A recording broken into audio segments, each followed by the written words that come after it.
4 spot with Kemper. Toombs will be batting as DH today for Henson, followed by Vaith, Boyer, Morgan Thaler, and finally tonight Selby. So it should be an interesting matchup for our young Dragon team coming out here today. Yeah, for the Indians, the cleanup batter, Mize, is actually batting 625. He is 5 for 8 on the year. So we have coming to bat again number 10 for the Jackson Indians, and that is Knight. Again, he's batting a cool 167 on the year. Eight plate appearances. He's got 1 hit. White Lomender wind up in the pitch, and there's a drive to center field. That ball Back could goes get the gap. Giesler, not going to get there. That ball's out of here. Out of here. Wind caught that one real quick. Boy, oh boy. So Jackson starts off with a leadoff home run on the first pitch from Wyatt Lomender. Second pitch? First pitch of the day, Tyler Knight. 2 hits.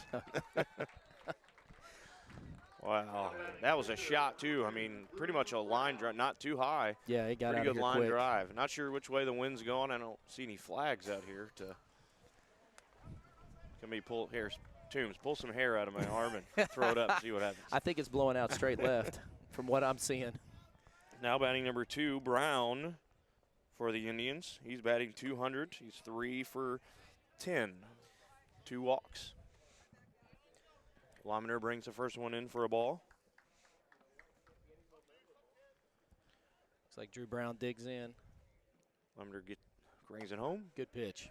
Strike 1. He even count 1-1. Let's see if White can find his momentum here after that leadoff. There's a drive to That center ball field, a little bit falls shorter, and now that one's going to drop in front of Giesler for a base hit. So the Indians start off with the first 2 batters up and 2 hits. Yeah, Drew looked like he got jammed on that pitch a little bit. So Brown now on first. Newell coming to bat for the Indians, the 3rd batter. He's batting 273 this season. He is 2 for 11. Lomender checks the runner at first and comes home. And strike 1. Good start. Way to get ahead.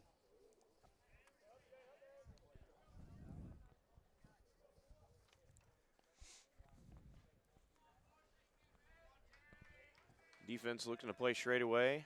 Kemper is on the grass at third. There's a pitch, and that's fouled out to the right side. Out of play. Brings the count 0-2. Be interested to see what happens here. Usually coach looking on with an 0-2 count. Might throw a curveball, something off speed, might steal second.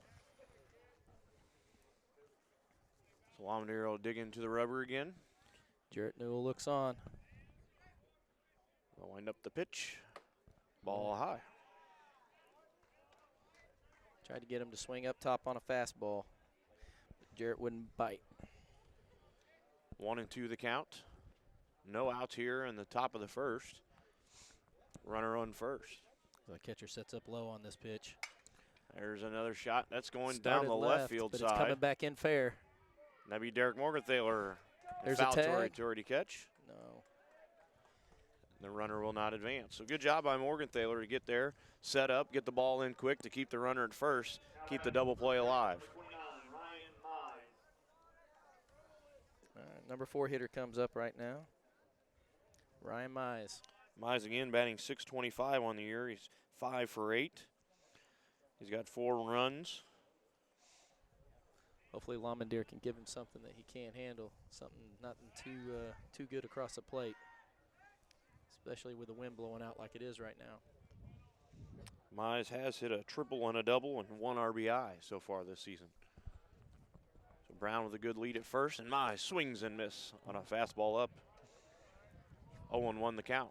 He wanted that one pretty bad. Yeah. Trying to do what his teammate did in the first at bat. Came out of his shoes on that pitch. Again, 0-1 the count, 1 out. Vaith holds the runner at first. White comes home, ball outside. On the infield, we have Kemper at third, Henson at second, Henson at short, Staffen at second, and Vaith on first, and we have Selby behind the plate. 1-1 pitch. Here we go. Comes home, and that's a line drive foul down third. Into the fence. Good job by Lamandir getting ahead on this guy. That'll bring the count 1-2. We'll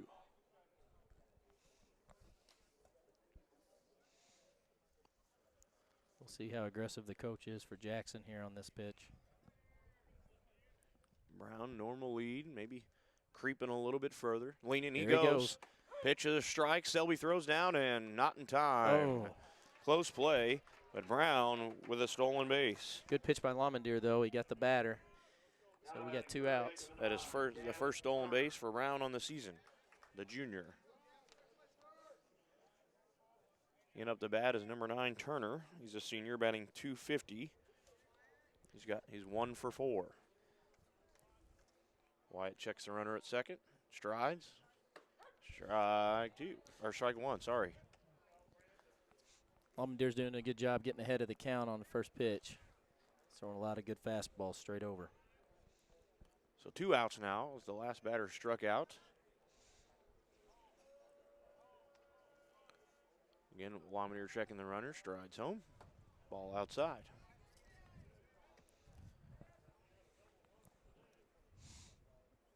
Well, that first run, I guess you like to get it out of the way, one pitch. You got to be happy if you get out of the inning with just that. But with the way the Dragons have not been scoring the first couple of games, that's a big run already on the board.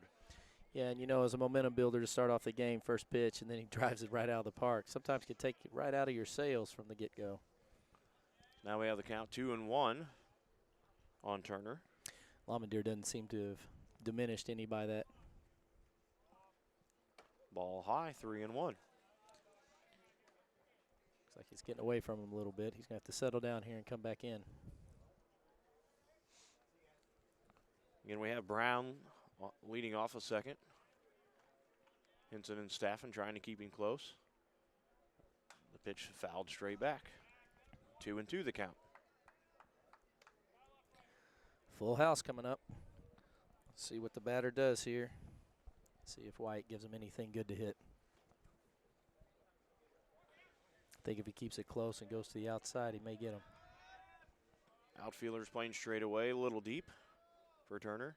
There's a pitch in the dirt. Gets by Selby, and the runner stays at second. So ball 4 for Turner as he trots down to first. That'll bring 2 runners on for Jackson. First and second, now with 2 outs. And coming to bat is number 7. I don't want to butcher that name. Weber.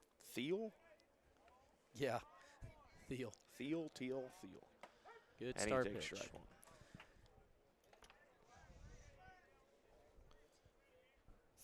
Thiel on the season is batting .143. He is 1 for 7.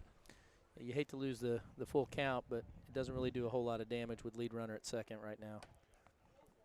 That Pretty was close pitch. Boy, he was nipping at the edge.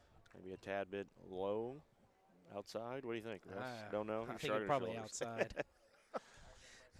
But boy, it was knee high. Location was good. 1-1. There's another one in the dirt. Good stop by Selby. That'll bring the count 2-1. Definitely don't want to load the bases here. No, and Selby did a good job on that last batter with that 3-2 pitch going in the backstop and picking it up real quick, keeping Brown from advancing to third. White comes home. There's Good a strike. As Thiel swings and misses. Evens the count 2-2. Vaith not holding the runner on first. Staffen trying to keep Brown close at second. Hinson comes in behind. Deuce is wild. Let's see what it has. Lamandir to the plate, and there's Ball's a hit drive to right center. That could get down. No, and Galton Giesler runs it down for the third out. So after the first pitch home run by the Jackson Indians, the Dragons are able to get out of there with only giving up 1 run. So we'll head into the bottom of the first with a score of 1-0. Coming up for the Dragons, and the top of the first will be, or bottom, sorry. Lamandir, Staffen, and Giesler will lead off for us and to begin the bottom of the first. I know Lamandir and Coach McDaniel probably didn't want to go that deep into the lineup to start off with, but they got themselves. He dug himself out of a little hole there. Yeah, you always think about pitch counts early in the season. Lamadere, I think, in that first game that he threw, going only 2 1/3 innings, threw about 80 pitches. Wow. In just that amount. So That's a lot.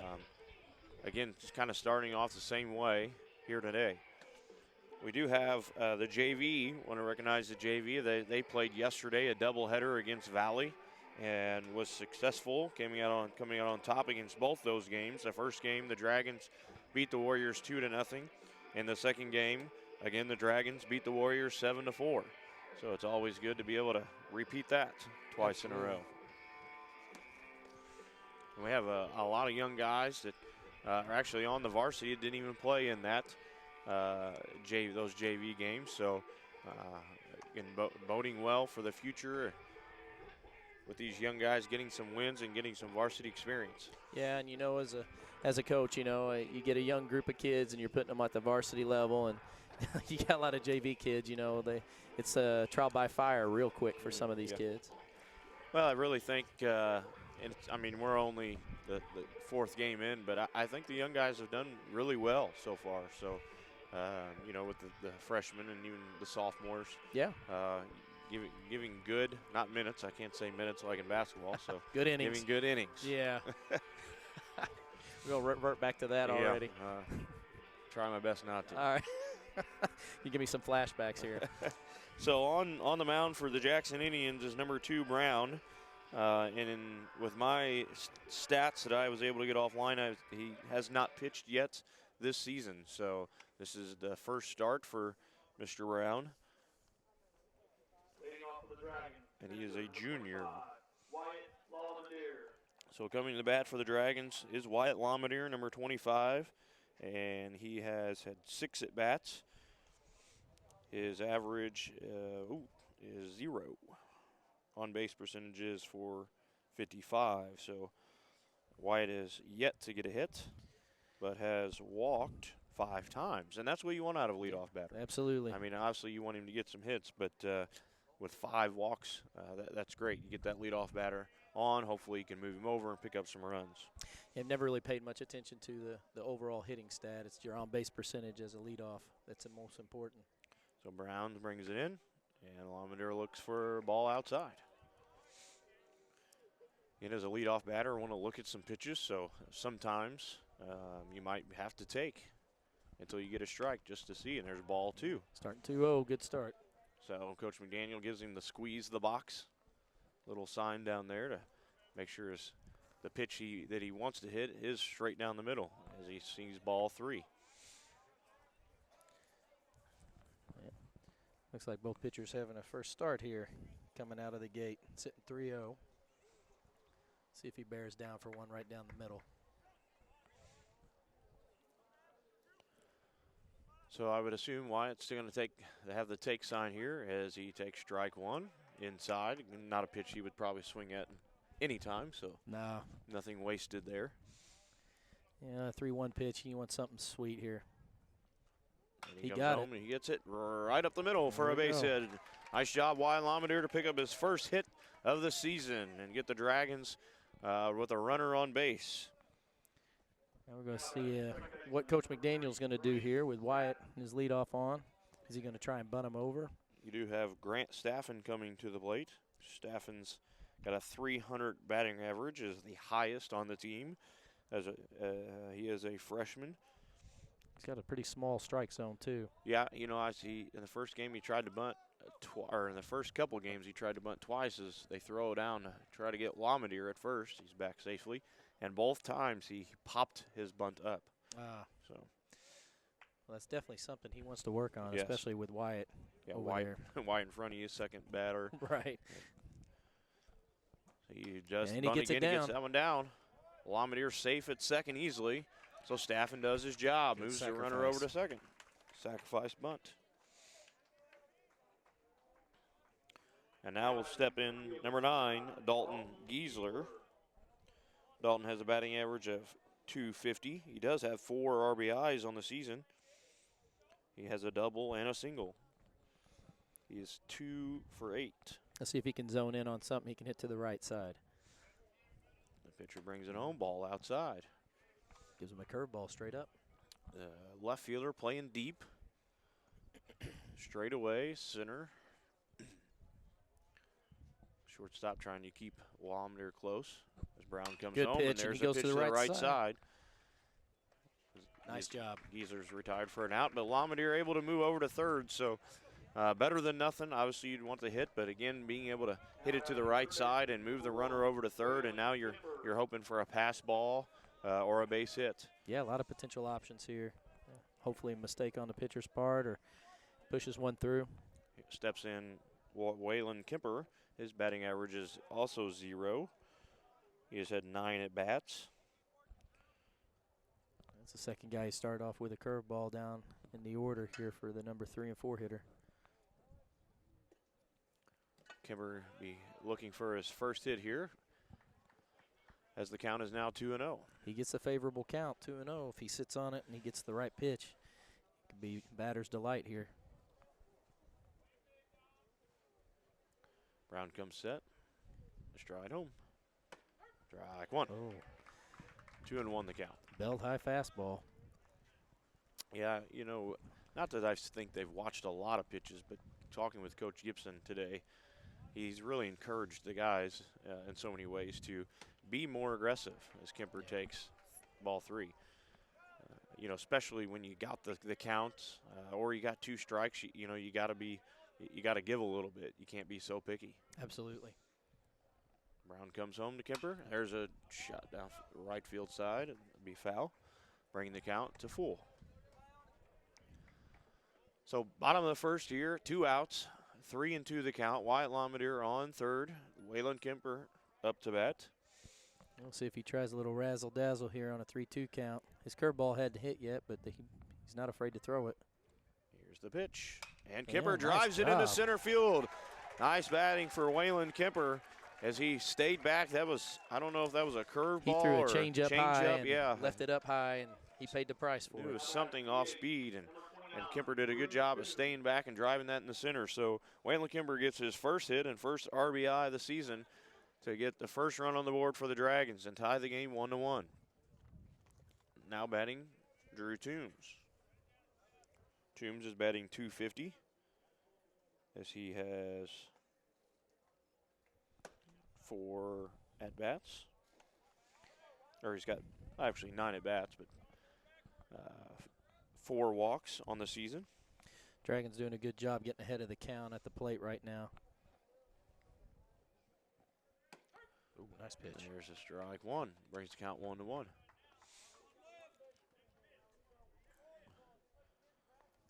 Toombs does have a 1 run. He's been hit by a pitch, a single,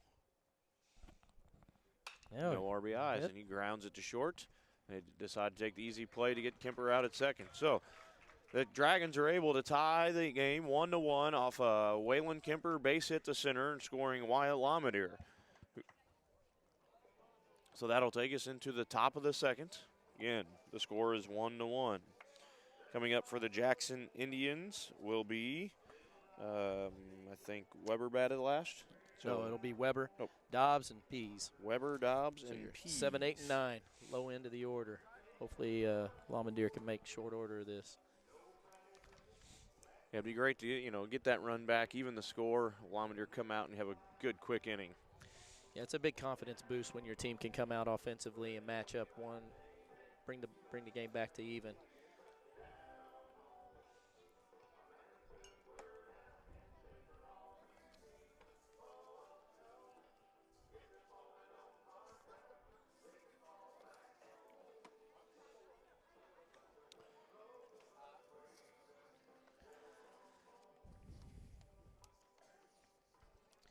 Well, so far the wind hasn't played too much havoc with too much today. There hasn't been a lot of balls in the air either, though. A lot of line drives, balls on the ground. Really doesn't seem like it's blowing as hard as it has been all day. No.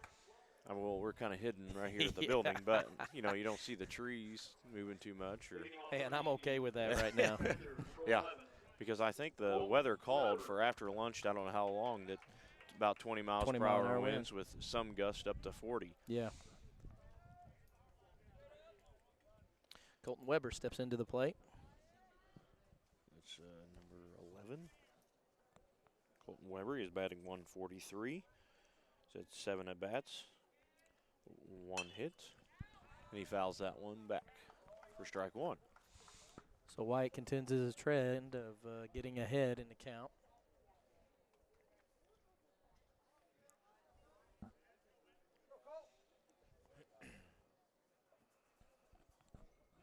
Weber has struck out 2 times on the season as he swings and misses through that one. So 0-2 the count for Lamontdiere. Now, you don't want to give him a great pitch, but, No. With so many pitches thrown in the first inning, you want Wyatt to just go right at him, see if you can set him down in 3 pitches. And he does. He reared back. He wanted that one. Yes, he did. Just in the dirt. 1-2 the count.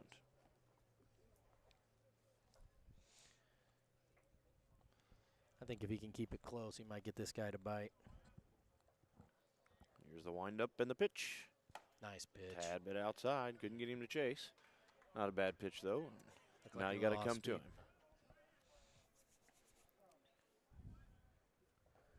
In the outfield, we do have Derek Morgenthaler, Dalton Giesler, and Brady Boyer. Came in on his hands, could barely get his bat around, but he was able to foul it off. So 2-2 the count on Weber. Weber's a junior. Lamontdiere comes home. He And got strike him. 3. Nice Swing and pitch. miss. Boy, he took something off of that pitch. Good location, too. A little bit low and away. Weber not able to go with it. So 1 out here in the top of the second. Lamontdiere strikes out Weber. It's 3 Ks on the day for Lamontdiere. Now coming to bat is B. Dobbs Jr. batting 250. He got 1 hit at 4 at bats. He does have 4 RBIs with having a double. Takes the first pitch for a strike. Dobbs also struck out twice. I like what you see so far from Lamontdiere in the second inning here. He's heading the count 0-1, 1 out. A wind up in the pitch, and there's a drive to center field. Ball Giesler's holds got to up. come in, and nice Nails job. Stayed down on him, but he was able to run underneath it for the second out. Lamontdiere seems to have good control of his pitches right now. In steps number 28, senior Pease. He's batting 200. He is 1 for 5. Does have a run and 1 RBI.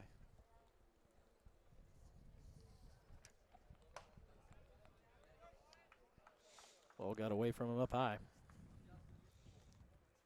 Be real nice to get Pease here, go 1, 2, 3 in the inning for Lamontdiere as he brings the next one. Strike 1. Knee-high Pease fastball. swings and misses. 1-1 the count.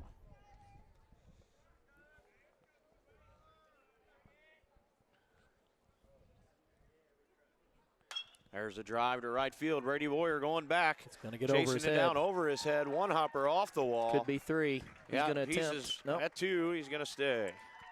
So good job by Brady running that down as it kind of bounced off the wall and got away from him, but able to keep Pease at a double. Ball hung up there. Yeah, it was a good shot.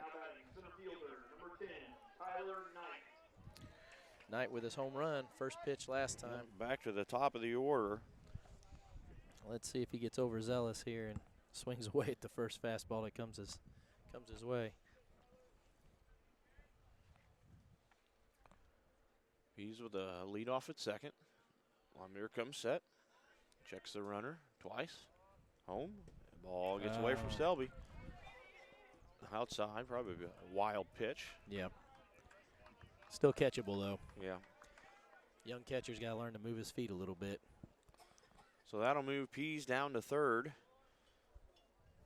So now another pass ball has a chance to score a run. Lamontdiere comes home. Ooh, boy, oh boy. I don't know if that was inside or what. Yeah, or what, I think so. Yeah, Lamontdiere wasn't too happy with that call either I by mean, his body language.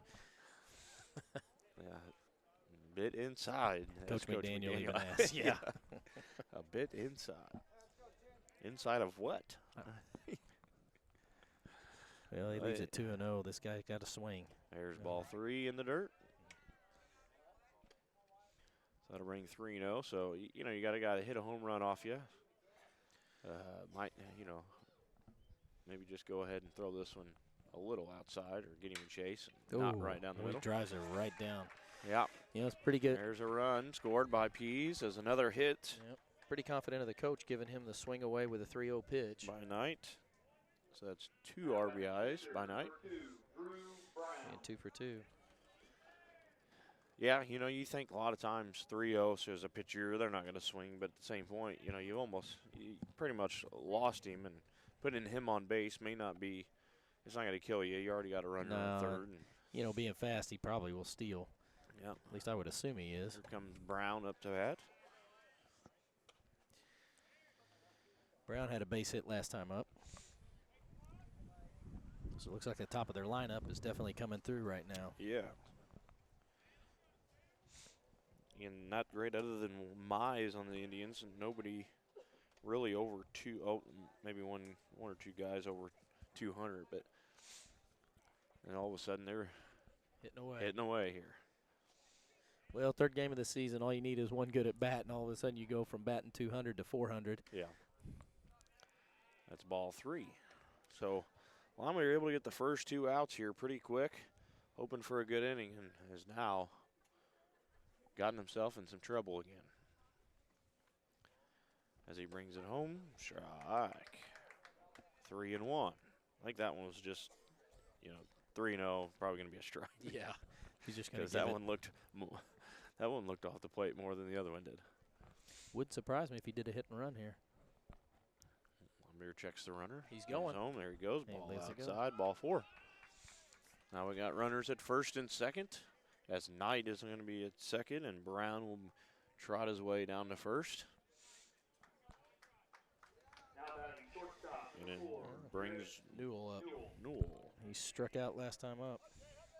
Could use another one now. Sure could. As we're in the top of the second with the score 2-1 in favor of the Indians. There's a ball up and in. Starting to lose a little bit of that edge of the first pitch. Coming up high last couple batters. And Selby will go out to talk to Lamidir, calm him down a little bit. Settle his nerves. Maybe tell him a joke. I always like to do that sometimes. Say, hey, man, you're throwing a lot of pitches. You need to settle down. So 3 guys walked into a bar. The 4th one ducked. Okay, let's go. Look at Gibby in the dugout. Look at Gibby in the dugout. Yeah, look at strike. That's where we go. 1-1 now. I'll have to come back to Gibby. Remind me to come back to talking about him. I sure will. Never a dull moment at his expense. No. Got a big lead at first as they're not holding him on because there's a runner in front at second, 2 outs. That's ball outside, 2-1. The wind does seem like picking up a little bit. Sun not going down, but maybe behind a little bit of clouds. Trying to fight its way out. And that's ball up. Oh, boy, they're going. Yeah. Nothing doing. Yeah. Selby. Second and third now. 3-1 count. Not a good count if you're a pitcher and you got men on, even with 2 outs. And your number 3 batters come up. Yeah. And next is Mize, was batting .625 when he came into today's game.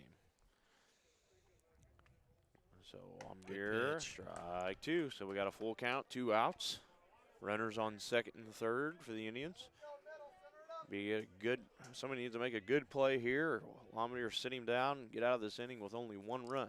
Need good pitch location here. Here's the windup and the pitch. And there's pop fly out of play to the right and almost off the bus. Oh, yeah. Nothing but concrete. Oh wait, did it hit that blue truck over there? I think it did. I think it off the bounce, really. Tim, you better call your insurance. I'm not just messing. I think it did bounce and it hit. Activate it. Here's another pitch, full count. Oh. Ball 4 is it high. So now the bases are loaded. In steps the cleanup batter, number 29, senior Mize. Coach McDaniel going out to try and rally his troops here in a tough situation with bases juiced and 2 outs. They just need to get 1 batter with a force play at any base. What did Mize do last time at the bat? He K'd. So he did strike out, so his batting average is probably down to 600 yeah. instead of 625. He could raise it real quick with 4 RBIs if he hits it right. He does have 1 RBI on the season, 1 double, 1 triple. Yeah. hopefully the little talk on the mound and the space and time gives the batter too much time to think about what's going on.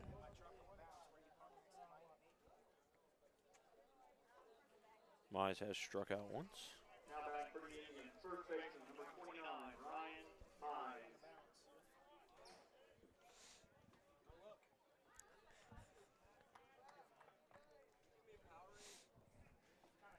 Hey, Ryan Kraft shows Coach Kraft up to on the booth. scene. How we doing? Might have to get an interview with Coach Kraft here. That's later. right. There's Wyatt Lomner coming to the plate. There's a ball in the turf. So it's not Good stop starting by off again. Selby. Yep. Bases loaded. Again here in the top of the second inning. Indians lead 2-1, 2 outs, 1-0 count. Lomner shakes off the first sign, takes the second one, a wind up, the pitch. Balls gets away. You know, one thing about if the ball is actually down, Yeah. you know, that it's going to bounce off that mat. Probably not going to get a run off a pass ball unless it Takes a bad hop Yeah. to the right or left. or Which would usually hits have the to be net. juiced. Sometimes might kill it a little bit. Or- Got to have a good jump though. Yeah, or chipped off the catcher. Yeah. Lomner comes in. Oh. Ball 3. Nowhere to put him. So now if you're Mize, you're loading up here, and if anything is remotely over the plate straight, you might be able to drive it somewhere. That'd have to be a gutsy call by the coach to let him swing I away, don't know. though. Yeah, it's true. But ball Nothing 4. doing. Had a walk and a run as Knight gets to trot across easily, touches home plate. 3-1 now, Indians lead. And in steps Number 9, Gavin Turner. Turner. And Gavin Turner. Turner, what did he do last time? He walked last time walked up. last time. Strike 1. There you go, Wyatt. Start off with a good pitch. He needs to reach inside and dig something out here. So if you're Coach McDaniel, the wheels are turning. Who are you going to pitch next as Wyatt again is getting deep into a count in 2 innings. And there's another ball. Good job by Selby to at least knock it down. 1-1 the count. Yeah, if you look at this pace, I mean, if Wyatt can go 4 innings throwing this many batters, and he does throw deep so far, he's taken the count to 3-2 quite a few times already. And there's ball inside. Well, do you send him back out next inning if he can get out of this jam right here? Hopefully to maybe pitch a better third inning, get some confidence, end well, or do you just go and say, hey, you've already thrown a lot of innings, and let's get somebody back in there. There's a pop up, could stay in for Selby, and he makes the does. catch. Nice job, Boy. Brian Selby. That ball was going out, To- but the wind brought it right back in. To end the inning on a pop fly to the catcher. And the score is 3-1 after the top of the second for the Indians as they pick up a couple runs off a couple hits and a walk. Brings again the score 3-1. So my question is, do you let him go back out there, try to maybe end on a good note, have a good third, or do you say, hey, it's a 3-1 game? Especially if you get a run here, do you think, Right. okay, now we know we have a chance to win it. Do we bring in somebody else hoping to do, a better job of pitching? Well, I'd say he hadn't brought anybody out there on the mound yet, and if he's interested in doing that, I'd say he would probably do that about 1 batter deep into the lineup hitting today. Yeah. I'd probably go 1 more inning and see if he shows the same performance that he has in the first 2. Maybe he'll get hot and he'll start setting them down faster and get ahead of the count. But if he has another inning like he has the first 2, I would definitely highly consider Be ready to saving pull his it. arm. Yeah. And that's a good point of letting him try to fight through it. I know just the other day Morgan Thaler was in a game, and it was kind of the same thing. He was having he'd done really well for a few innings and got in some trouble, and it just kind of seemed like it kept going. And some people were probably thinking, what are you doing to get him out of the game, Yeah. But you early in the season, I think especially, not that these games don't mean anything when loss record does, but early in the season, you want to see what a guy can do when he's in trouble and having a tough game. Yeah, absolutely. And Wyatt's already pitched once already and didn't have the best of outings throwing, and you throw a second one in here, and like you said, early in the season, it's a confidence booster, and if he's going to be one of the premier pitchers on the squad, he needs to get his feet wet and not be afraid of this adversity. And he's playing a good squad. You got to give your hats off to Jackson, who's coming in, but for the sake of your player, you want to try to give them the best opportunity possible. Leading off for the Dragons. First All right, so we're going to head in here to the bottom of the second. Daniel Vaith will start it off for the Dragons. Vaith is batting 0 again. He has had 7 at-bats and has 1 walk. So he's looking to make a splash in the stats today. Has struck out 3 times. Well, just like Waylon. Waylon got his first hit today, and Wylander got his first hit today. So, and those two ended up, giving the Dragons their 1 run. So Brown will stride home, and Vaith will take ball 1 high and away. It's always a good thing playing a good club. You got a guy who throws good. Sometimes as a batter, that's what you need in order to get started. There's a pitch, tad bit low for ball 2 for Vaith. So again, going to try to be a little more picky here. Yeah, but aggressive. You should be loading up right now. Ball Good 3 idea. low and in. 3-0 the count, assuming he'll be taking. Yeah, you got to play smart against these guys.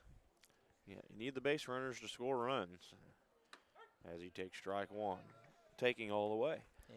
Again, he needs to load up on the 3-1 count.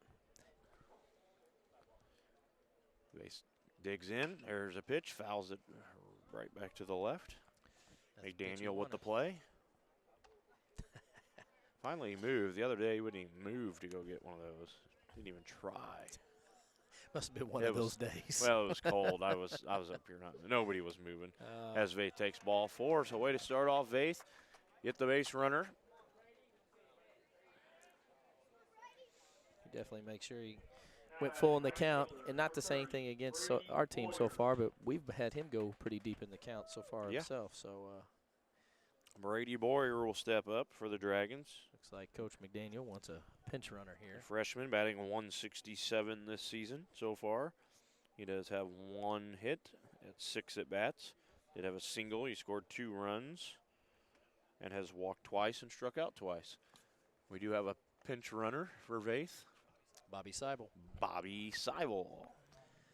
And knowing Mike, like he did last inning with his leadoff, switching into the pinch runner, I would assume that he's probably going to try and put this one on the ground somewhere.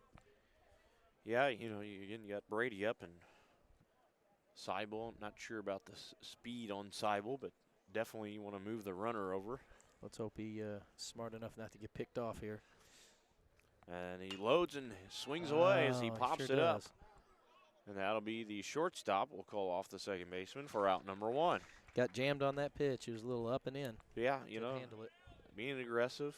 Had something kind of up to hit, but I think you're right. It kind of jammed him inside. Number 42, Derek Morgan. So coming to bat now, Derek Morgenthaler, number 42. He's batting .286. He does have 2 hits on 7 at-bats, a single, a double, 2 RBIs, and he drives one to he left gets one to field the- and gets to the hole. Good job. There's another base hit for Derek Morgenthaler. That'll bring his average up to probably about 300. Now back for the Dragons. Catcher, So the Dragons are now with 1 out have first and second. Bobby Seibel on second, Derek Morgenthaler on first. And coming to bat is Brian Selby. Selby is batting .250. He has 2 hits at 8 at-bats, a single, a double, 1 RBI, and 2 strikeouts. Brown comes home, ball high. Well, definitely Jackson's pitcher is not overbearing or overpowering with speed. He's kind of an elusive pitcher. Yeah, not doesn't have that, just like you said, overpowering fastball as Selby takes strike 1. But I remember Waylon, who waited back on that changeup, and if you can wait back on it and drive that pretty hard. Absolutely.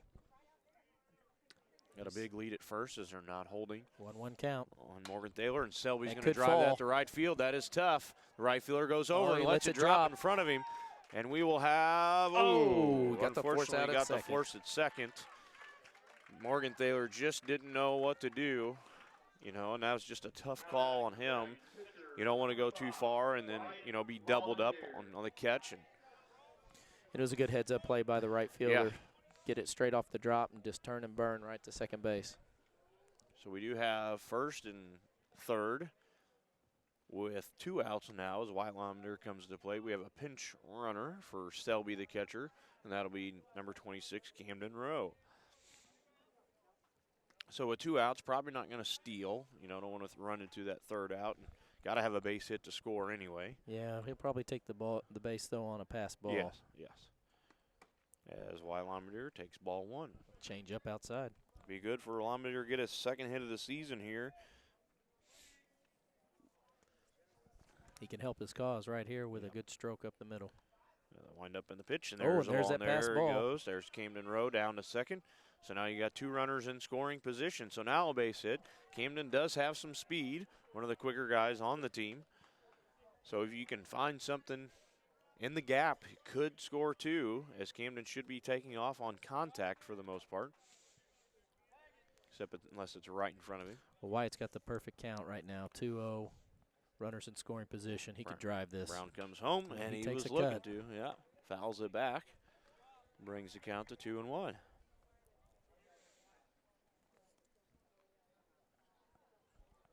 Well, pretty good crowd out today. Weilander has scored 3 runs on the season. Oh, boy, oh, boy. Two. He held that off-speed pitch way up high. Thought for sure he would take a hack at it. 2 outs, 2-2 is the count. Again, the Indians leading 3-1. The wind up in the pitch, and he lays off that one. It was outside. The catcher was set up way outside. So full count, 2 outs. Runners will not be taking off because there's nobody on first. Wyatt needs to commit here to something close. Yeah, you don't want to watch the 3rd strike. There it is. He waited on it and ground that one foul. Looked like another off-speed pitch inside, something he can handle. Made Gibson jump just a little over there. It's good to barely see him move. Yeah, slip a piece of paper under his feet. Brown getting his sign, comes set, the stride, and Oh, Weilander able to little wait on knuckleball. that one, but it right to the shortstop, and he throws him out at first. So the Dragons strand 2 as they go into the top of the 3rd, down by 2, as the Indians lead 3-1. So I mentioned Gibson. Yeah. Now, it wasn't my comments, but of course I heard about it. Oh, secondhand information. It was Monk, Mr. Dennis Kreitler, I think, who was calling him the garden gnome over there the other day because it was so cold. He was literally just, he just didn't move. I mean, nobody was. It was cold. Everybody was just trying to, arms in tight. Right. And you might see Gibson's head turn just a little bit to see what's going on. And so, of course, Gibson comes to me today. It was like, I guess I'm going to get a T-shirt that says garden gnome on the back of it, and all this stuff. And so it's, those handlebar handlebar mustache of his that hangs down that you can go back to the 1930s with. And, so but the best thing about that was knowing that he went back and listened. So, I do have to appreciate that. Yeah. Schwint told him about it. So he didn't even go listen. Yeah, he's got his lackey. Hey, that's not surprising for him because, well, let's just say there's a lot of things Gibson pays other people to do. I'm not going to say on air, because he could maybe get in some trouble. But yeah. Gibson is lazy that he probably didn't go back and listen. He asked around to see what was said about him. And that's old school right there. He would, what he would say, that would be being called a captain or a leader, just, telling people else what to do. He's delegating authority. Delegating, thank you. I couldn't think that was a good word. Or he could be just technology challenged, and he doesn't know how to do that on the computer. Too. He wouldn't know how to do it. Because if you saw his computer down in the shop, you could draw a line with your finger over it. with all the dust. So they will bring in a new pitcher, the Dragons will. Vaith will come in, the lefty. As we have some other switches, as Weilander will go to center, and then Dalton Giesler went to first base. So we kind of had a little 3-way move there. As again, Lamadier to center, Dalton from center to first, and Vaith from first to pitch. Looks like everybody else is the same. Looks like Mike opted to keep his center fielder's arm in check. And let's see, Vaith has pitched one time. He's pitched 4 2/3 of an inning, gave up 2 hits, 3 walks, struck out 2, has a 0.00 ERA. So, great outing. Yeah, nowhere to go but up, I guess, right? Yep. Can you Well, that's what you want as a pitcher. Yeah, you don't want any more than that. Can you explain what a whip is? A stat. A whip? A whip stat. WHIP. What acronym is that, Toombs. Coach Toombs? Walks and hits divided by innings pitched. Okay. That sounds like a data statistic a computer needs to do for me. A low 1 whip is good, and Vaith has a 1.071. So whip it. Whip it good. Whip it good. Come on, Devo. All right, in steps number 7 for the Indians, who's Thiel, and he will drive the ball down the left field foul. Last time up, Thiel had a fly out. So Thiel's came for in with one a today. .143 average, so that went down just a little.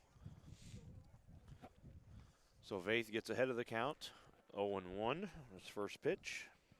Big lefty windup. The leg kick, and there's a drive to center. Ball's driven a little. Weilometer going Got back, and it's fooled. over his head. He's going to chase it down all the way to the fence. Little speed Weilometer's on got him. to go It's gonna be a arm on play him. at Cut third. by Henson. Nope. No play. Well, he throws it, but not in time. Yep. So a triple Oh, boy. is for Thiel. That is his first triple of the year. So that thing just drove. just It was took stayed off. low, drove right over Lometer's head.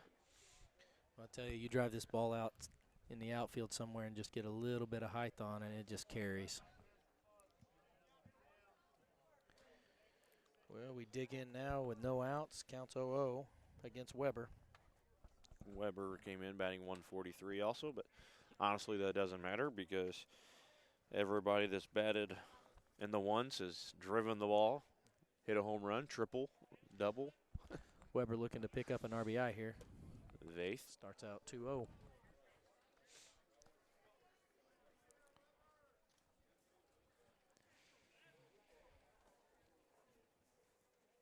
So infield is in as he ball outside, 3-0. Everybody in on the green turf, grass. Trying to keep that 1 run from scoring if they're already losing 3-1. And there's ball 4. So that'll put another runner on. First and third for the Indians. Braden Dobbs. We do have a pinch runner coming in.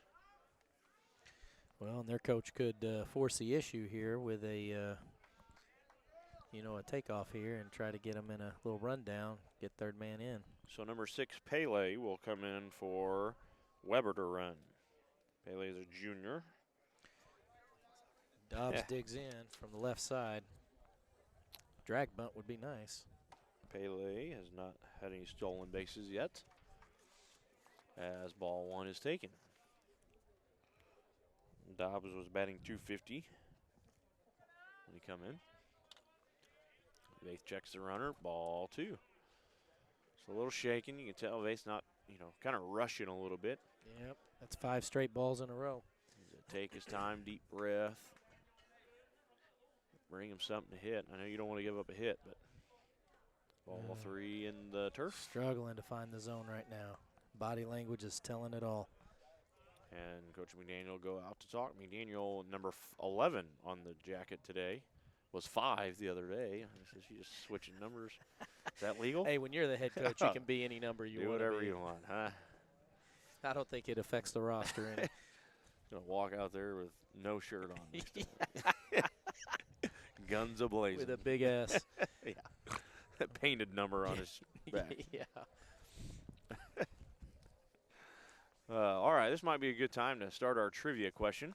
We try to have a trivia question each game, and this one's going to be for you to see who has been watching the other games. So last Saturday, the Dragon this last Saturday, Dragons played. There was 1 hit by a Dragon player, and the question is who had the only hit for the Dragons on Saturday.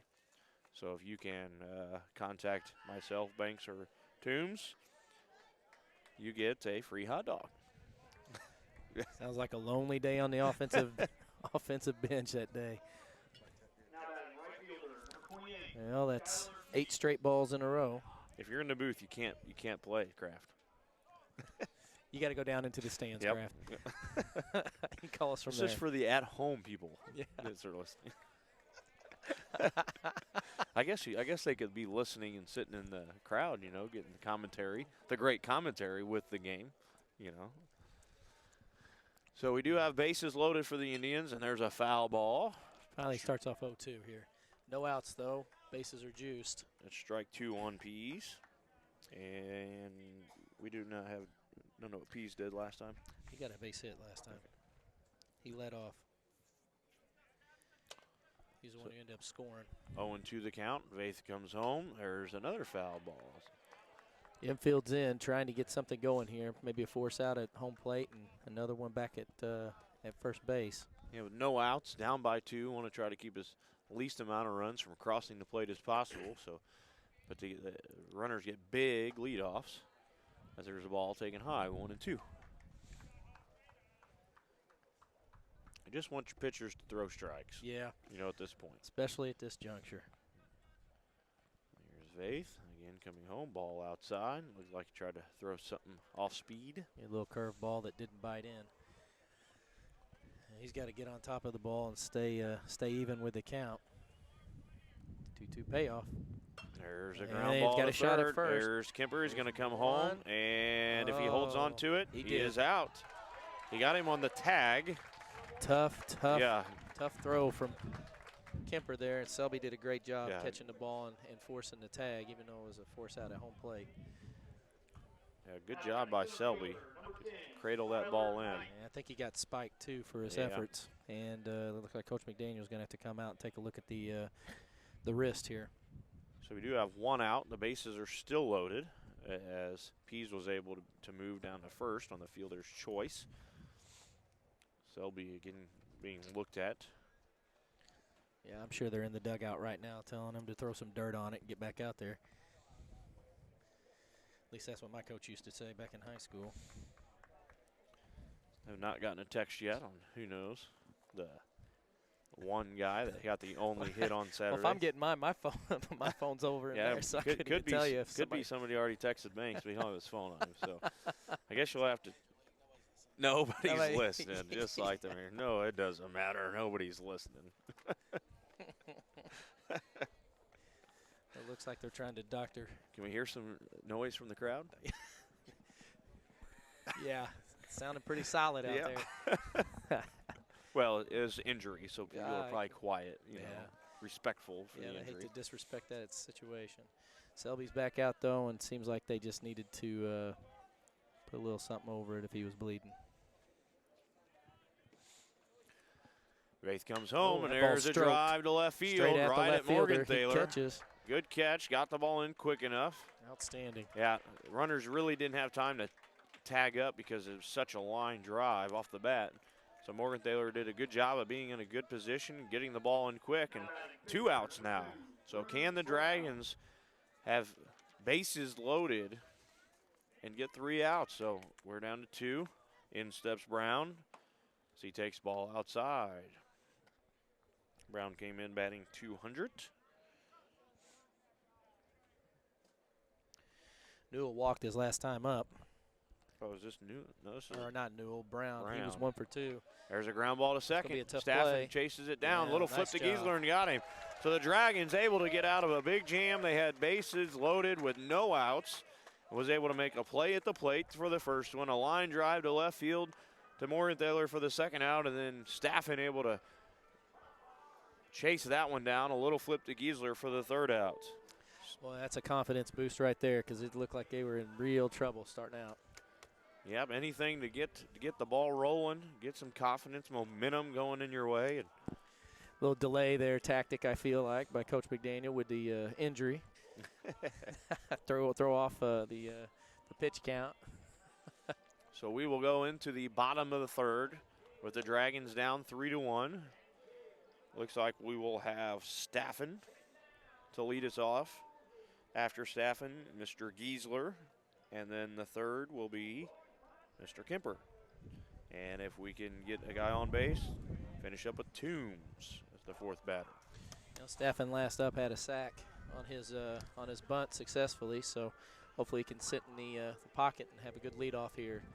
Having such a low strike zone makes it definitely advantageous for him. Okay, I had someone answer in, but they were wrong. Oh, was that Kraft? I'm not allowed to say because they are at work and they're not supposed to be listening. So, Your but secret's he safe was here. not correct. Should I tell them? Should I tell everybody else who they picked so they know not to pick this person? Oh, well, that's process of elimination. All on right. the So team. he chose Derek Morgenthaler, and it was not Derek Morgenthaler. All right, you got 9 more in the lineup, maybe. Yes. So good try, though. We like that you're listening. Love that you're participating. Just wasn't right. Yeah, and listening at work, even better. Well, who can blame him? No.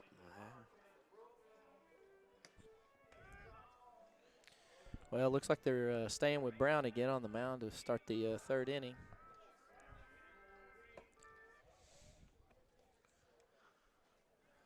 So the Dragons hopefully can pick up a couple runs here in the bottom of the 3rd. At least get one, you know, to close the gap a little bit. Grant Staffen again coming to bat. Toombs, you got to crank up that halftime or that in-between inning. Let's get some Metallica or something up in here, man. Listen to some of that country music will put me to sleep. Grant Staffen again came in batting .300. Did have a sack bunt, so he will stay at .300.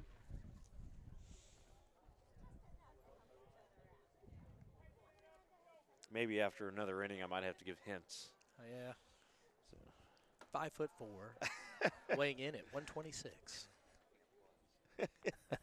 Kraft's mad. He knows the answer. He knows the answer, but cannot reveal. As Staffen takes strike, so even the count. Do you have him in? 1-1. Do you have him in class, Kraft? No. He does not We're have. gonna try him. and give you a hint out there. If you work at the school, you might get it then. And Oh. a little curveball. He got just a fooled on piece that. of. Yep, fouls it off. 1-2 the count. Do you have some more a bigger crowd today with the better weather up on the hill? I think over the weekend there was one or two people that sat up there. Staffen takes ball 2. Oh, he brings the count back even. Still do have the blankets and the jackets, but not as many. As Brown winds up in the pitch, and Staffen fouls that one off, barely. So he's fighting off the curveball. Yeah, but he's kind of lean. He's not going with it. But, you No, know, he's not. He's kind of stepping out on it, Mhm. so he's not staying in. I think he's looking fastball all the way and just fighting off whatever's coming up there in the junk. There we go. Looks like he's not loading up all the way.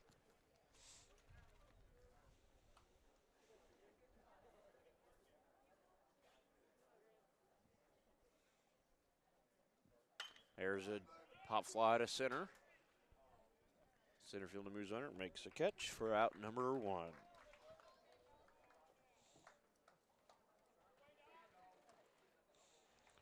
And that will bring in Dalton Giesler. Now batting, first baseman, number 9, Dalton Giesler. He lined out last time up. Giesler came in batting. Ooh, takes a good cut and ball 250. up. He was aggressive on that first pitch fastball. Definitely what he was looking for. Be 0-1 the count. Round the wind up in the pitch. Strike 2 as that one drops in there. A little curveball or slider. come back through a curveball right down knee high. 0-2 the count. And he fouls that one off up above. Out of play. Nothing but concrete. I guess you hear when it's a car. It sounds like a bomb going off. Yeah. And All Dalton will right. drive that one into left field for a Line base hit. drive. Had to go down and get that a little bit, but kept the head down. Drove it in for a base hit. Just what the Dragons need here. 1 out, runner on first. Waylon Kemper. Waylon Kipper came in. Got a hit last time up with an RBI to boot. 0 batting average, and like you said, got his first hit. So Giesler will get a lead off at first. Brown comes home. Up and in at Kipper. Ball 1. Little inside chest eye. Wear it. That's right. Wear it. You better man up there and take that thing. Turn away and take it in the back. I need the runners. Brown comes home again. Kemper's going to hit that. That'll be his jammed, second it looks base. like. Chance for a double play. Flips to short in the dirt. Oh. First base is not able to scoop it. So they do get an out, and that'll be 2 outs. As the fourth out at second, we'll get Giesler out, but Kemper able to move into first on fielder's choice. So 2 out here, runner on first, and in comes Toombs. Drew Toombs was batting .250 when he came in. And he grounded out the first time at bat. Oh. Wear it. Yeah, You hear him in the dugout. especially on a curveball. What are you backing out for? Yeah. 2 outs. We do need a hit. So he knows what he's doing. He's going to stay in there and drive this one. The pitch. Out of the way. He's got the count, 2-0. We do have Waylon Kemper on first. He's got a good size lead. Brown comes set. Looking something belt high here. Here's the pitch. He There gets he it. drives it. That'll get down. That'll be a base hit for Drew Toombs. So 2 on now with 2 outs. He told you. He knew what he was doing. Yeah. He didn't want to be hit. He wanted to get a hit. That's right. Typical hitter. In comes Vaith. Vaith, 0 batting average coming in Walked his last time up. with a walk. Looking to help himself out as Vaith is on the mound now. Boy, if he could pull this ball the right side, we could get an RBI here. There's a ball low. Yeah. Looks like they're shading him, the center fielder, a little bit to the right. How about one down the right field line? That would be nice. Off the fence, score 2, and Well, Vaith. he's way good behind on catcher. pulling the trigger Yeah, there. a little slow. 1-1 the count. I think he was looking curveball. Brown comes set, checks the runner at second, comes home, and Vaith swings and misses again. Strike 2. Yeah, he's struggling a little bit pulling his head on the swing.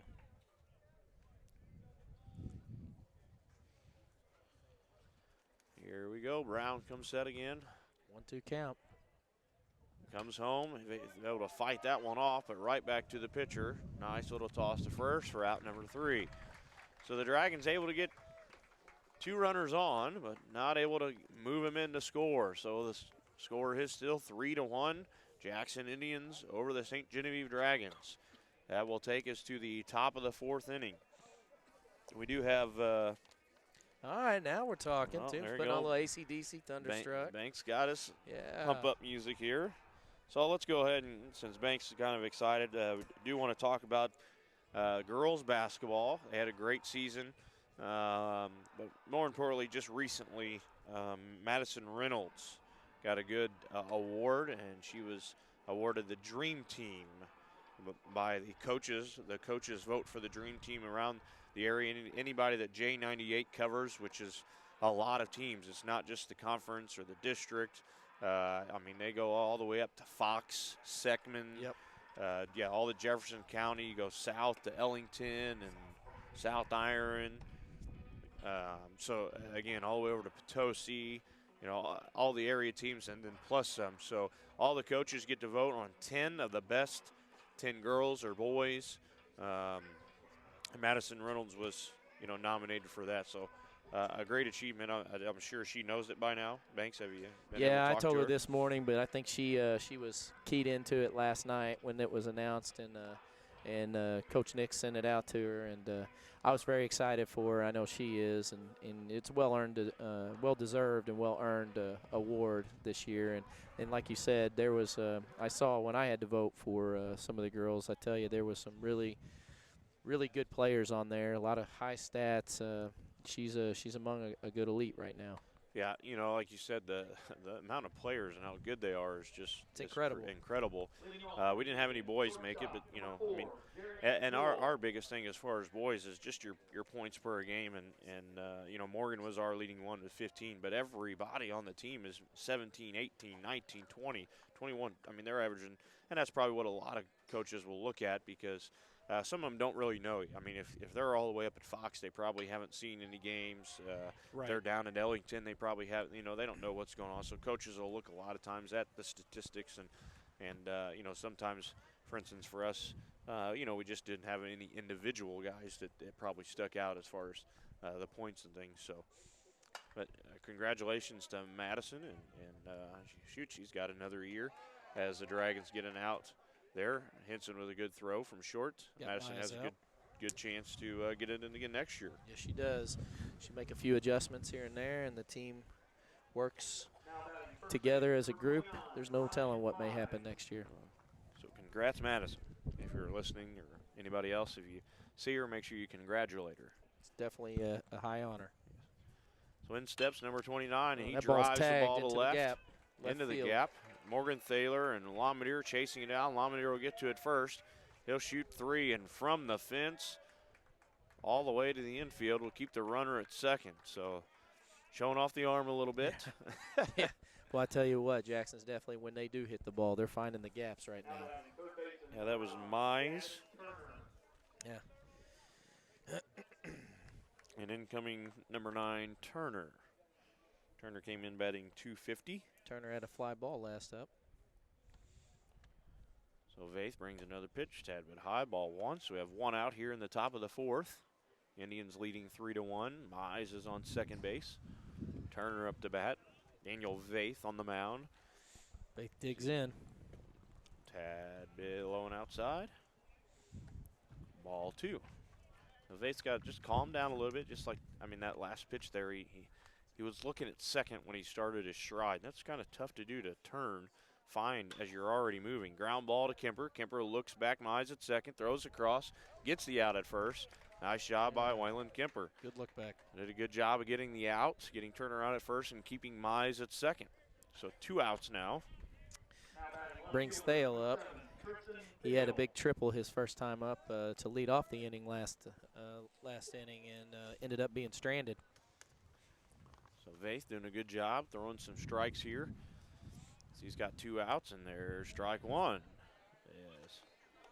Thale swings and misses the ball low and away. Speed's kind of throwing off this Jackson batting group. They're standing straight up as high as they can get in the batter's box. Comes again, there's strike two Oh. as he's high heat.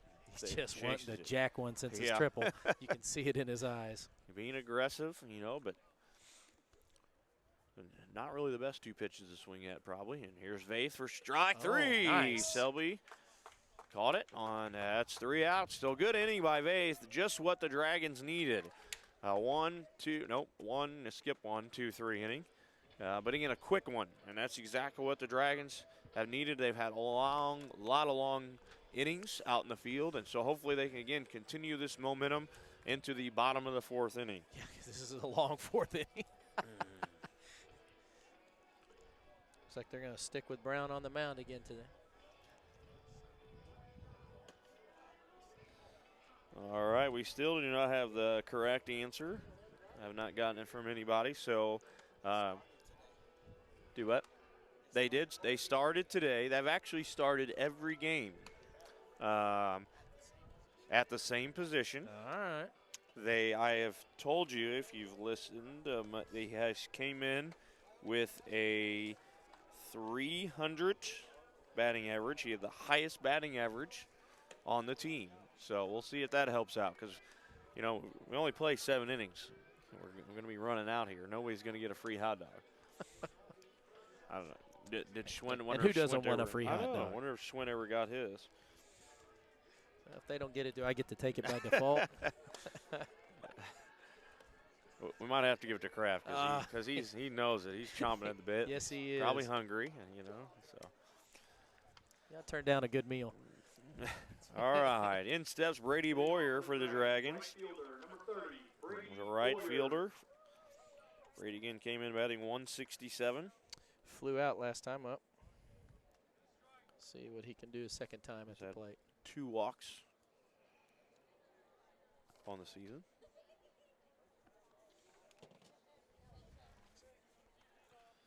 Yeah, we do need some. You hear Gibson over there saying, be a leadoff batter. Now, Brady's not the leadoff batter, but he is for the inning, and he's saying we need some base runners. So, again, Brady's not the leadoff batter, but he comes up thinking, I need to get on base, and you'll take that. Oh, and he takes one. That's, hey, we'll take it. You wear it. Hit by That's right. pitch. Don't rub it. Don't rub it. They're saying it. Don't rub it. Let's watch him. You think he will? Well, he's allowed to tear up if he wants. Yeah. Well, you can't see that from here, so Yeah. that's okay. Unless he's wiping them away. You just can't rub it. And he didn't. He'll ask coach, "Can I use the restroom?" No. Yeah. Brady gets a good lead off. In comes Derek Morgan-Thaler. Derek, I believe, had a hit last. Yes, he that did. time of bat, yeah, left field. So he fouls that one off for strike one. Morgan-Thaler and Brady looking at Gibson over there. Or should I say touching himself all over with the signs? Is Still that kind of. man, not appropriate? He may try to get him to bunt here to get the man over. It's only a 2-run game. Yeah. He has him swing away. Taylor, ball one outside. So 1-1 the count. Again, getting the signs. Yeah, you could bunt. Yeah. Could swing away as hit and run with a lefty. He could pull that ball and find the guy at third base. There's the pitch. He shows bunt. That's low. Pulls Gets back. away. Goes- And Brady gets down to second. Now, do you do it again? I mean, Yeah, you're do sitting you get in the 2-1. third or you need 2 runs, so Yeah, but you look at bunting him over to third, and hopefully Selby can come up and just try to pop one into the outfield somewhere and get a tag and an RBI. oh, here's the pitch, and Lets it he swing swings away. away. Yep, good cut. Fouls it off to the left side. We have 2-2 the count. Coach definitely wants him swinging away, so he's going to let him have it. Brown Wind's starting to pick up a little here. checks the runner, and I believe it's coming Ooh. in. Does it feel like it's coming in? Yeah. Or just your Nah, paper just gets I blown think my that paper way? just gets blown that way. I'm looking at the hair from the Oh, the crowd hair. down there, and it's all blowing out that way. So How come you didn't look at your own hair? Oh, Uh, never mind. it There's blew a away pop. in the first inning. There's a pop fly to center as Brady's not able to advance. Hey, and he shaves it by choice. I'll just let everybody know that, right? I That's think? right. Okay, we'll go with that. We'll go with I that. don't know. yeah. By choice. I've had people tell me it looks good shaved, so Yeah, there you I'll go. just go with that for the last 12 years of my life. So now we got 1 out, runner on second. That's Brady after he got hit by the pitch, got by the pass ball. And in is Brian Selby as he swings and misses. Selby had a base hit up last time. So his 250 average has gone up. I won't dare to try to figure out what it went up to. Not that smart of a mathematician. Maybe Toombs could probably do it. He is 3 for 9. 333. And So there from it is. 250 to 333. He's a wealth of knowledge standing next to us. Yes, he is. Selby takes one right down the heart, putting him at 1 and 2. Again, we're in the bottom of the 4th inning, 1 out, 1 runner on. And Brown comes Yeah, he and makes Selby contact. rounds that one to third See as he the throw looks here. back Boyer and throws Selby out at first. So that'll be 2 outs here in the bottom of the 4th. Lamondier coming up, had a nice line drive his last time at bat. Now batting, center fielder, number 25, Wyatt I think Longmire. Lamontier is 1 for 2 this game.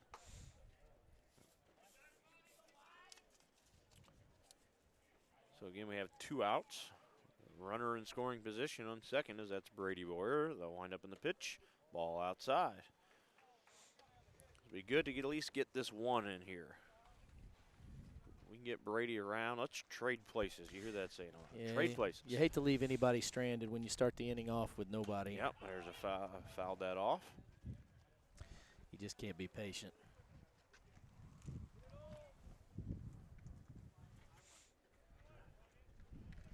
The JV team is stirring behind the dugout as they'll be playing after the varsity game is over.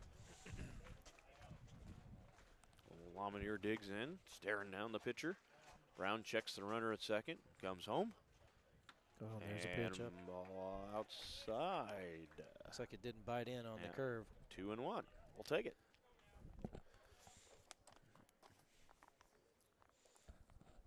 Lamondier gets his option of swinging away hard on this. Brady takes another step off. Brown comes home, and Ball's Lamontier's hit a little. that's gonna drop. It is. So will they Mike's make gonna it? send He's him. going to send him. There's We gonna got be to a play play. at the plate. And Brady is Oh, safe. nice job. Nice job. The catcher did a good job of trying to block it. Yeah, and he did. Boyer Yeah. just did a great job after he got deflected using his hand to make contact. I agree. Russ Toombs said illegal. I agree because you have to have the ball to block. And so the ball was not there really yet, and he was still blocking the plate. So, and they did trade places. Lamandier goes 2 for 3 today with a big RBI. That brings the score 3-2, and in comes Staffen. Staffen flew out last time up. Staffen is one of the best hitters, average-wise, on the team, and did a good job this weekend at getting hits. He's 0 for 1 today. Let's see if he can pick it up here. And there he's going to foul. That one that could be fall. tough. The second baseman's going back. Trouble. Oh, and it does falls. drop in there. Now Lamandier Lamandier with 2 outs was running on the hit, and so he will come from second to score, and that will tie the game 3-3. So some good hitting. And Staffen's just like Saturday. Staffen got a hit. He finds the wicket somewhere out there between no man's land, and that's where he put it. Coach McDaniel had no intention of pulling Lamandier up at all. So the game is tied now with 2 outs here in the bottom of the 4th. Grant Staffen on first. Giesler 1 for 2 on the day. So Giesler came in at batting .250. So his average will go up as he takes ball outside. 1-0. So we got a new ball game here, folks. Tied game here in the 4th. Be great. Let's keep going, though. Yeah, ball Why got stop caught up here? in the wind, and Ball 2. I tell you, you play a game like this, you put the ball in the air, you never know what's going to happen. Yeah, that second baseman, he made a heck of a try. I mean, he was just right turned there. backwards, but that's a tough play to make. Especially when the ball's carrying away from you. The only thing you can hope for at that point is the outfielder's going to be there and call you off. So Brown still pitching here into the bottom of the 4th.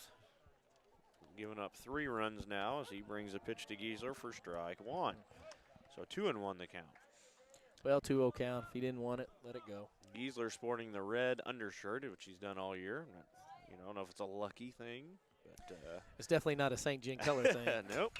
And he'll ground the ball. That takes a tough bounce toward the third. Good scoop by the third baseman. Throw across, and another good scoop by the first baseman. So Giesler out at first on 2 really good plays by the third and first baseman to get those tough hops.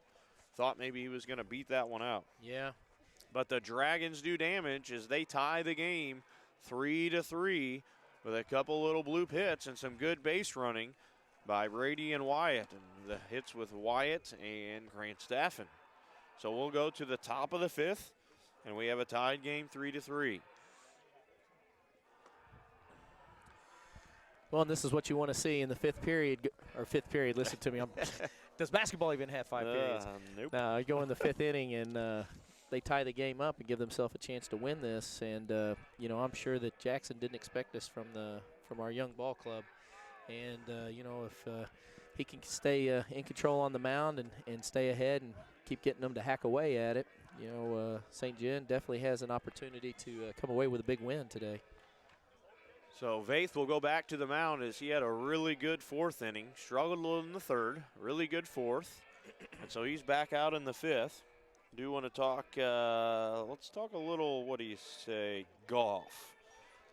Golf was that yesterday or the day before. They had 2 wins. They won their, I guess, I don't know what you call it. Is that a match when they're playing 2 other schools? Is it a golf match, Russ, do you know? I know, but do you call it a match? Yeah. Okay. So a golf match, they won. They beat Pius and Windsor. And again, I think that was yesterday. St. John had a 191. Pius had a 212, and Windsor had a 220. I don't have any individual scores. Today they are at North County against Park Hills and Fredericktown.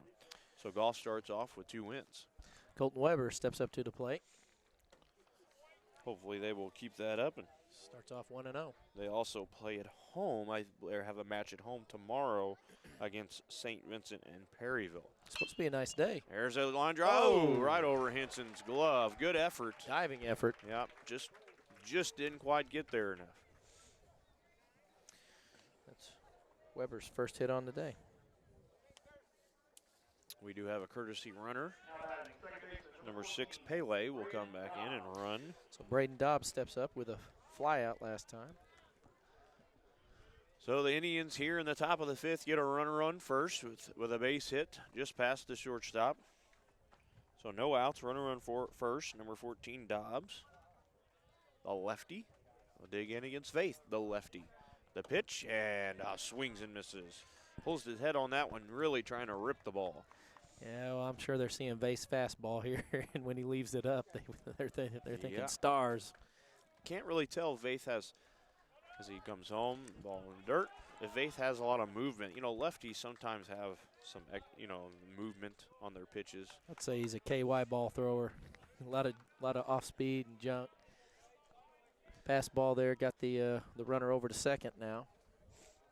1-1 count. So like you mentioned, Pele moved to second as Faith Ball comes up again. Ball 2. 2-1 the count. Let's see what Jackson's coach has in store here for his batter. Looks like there is some movement in the Jackson bullpen as Faith checks on the runner at second. He's back safely. I think that was number 11 warming up, Weber, in the bullpen. Well, they got 4 good innings out of him anyway, and I think after giving up those 2, they want to ensure that it doesn't exceed that. Faith will bring it home. There's a drive is to right ripped. center. And That's gonna be a Lomiter able run. to cut it off, but not after it goes deep enough to score the runner from second. And Dobbs has himself an RBI double as they trade places. So after the Dragons fighting back to get the tie 3-3, the Indians come here in the top of the 5th and take the lead 4-3. And they trade bases with still no outs, and that brings up Peace, who is he's 1 for 2 today. Walked his last time up. There's a foul ball by Peace as he barely gets the low ball pitch. Peace is a senior, came in batting 200. And right now, if you're Coach McDaniel, do you keep staying with Vaith at this juncture, or do you start to look to other options? There's ball 1. Yeah, you don't want to. You fought to get those 2 runs. You don't want to continue to give up more. Especially if they start teeing off on them. There's Vaith getting in the dirt. Ball 2, 2-1. And he's been getting behind in the count this inning, and it's been costing him. Yeah, really good last inning. The 4th inning was really good. He threw strikes, and fielders made plays, and that's what you need. Absolutely. Good pitch. Ball Must outside, have been 3-1. outside. And sometimes when you struggle, the umpires seem to squeeze you just a little bit more. Well, and Never that helps. that last hit, Lamander did a heck of a job cutting it off. If Yeah. he comes up cleanly with it, he's got to play at second base. There's a pitch, ball 4 high. Now we got runners at first and second, no outs. And in comes Mr. Knight. He's 2 for 3 on the day, and his last at bat was a line drive to the left fielder with bases juiced, and nobody could do anything. So he has got a hot hand right now.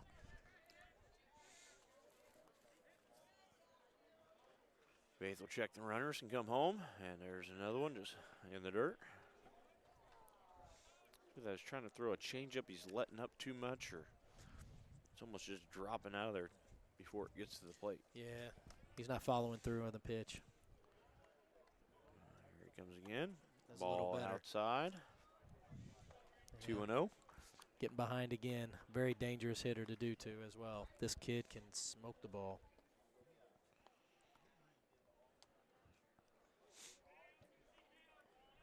Henson checked the runner at second, and Knight pulls that one just over the bullpen on the left side.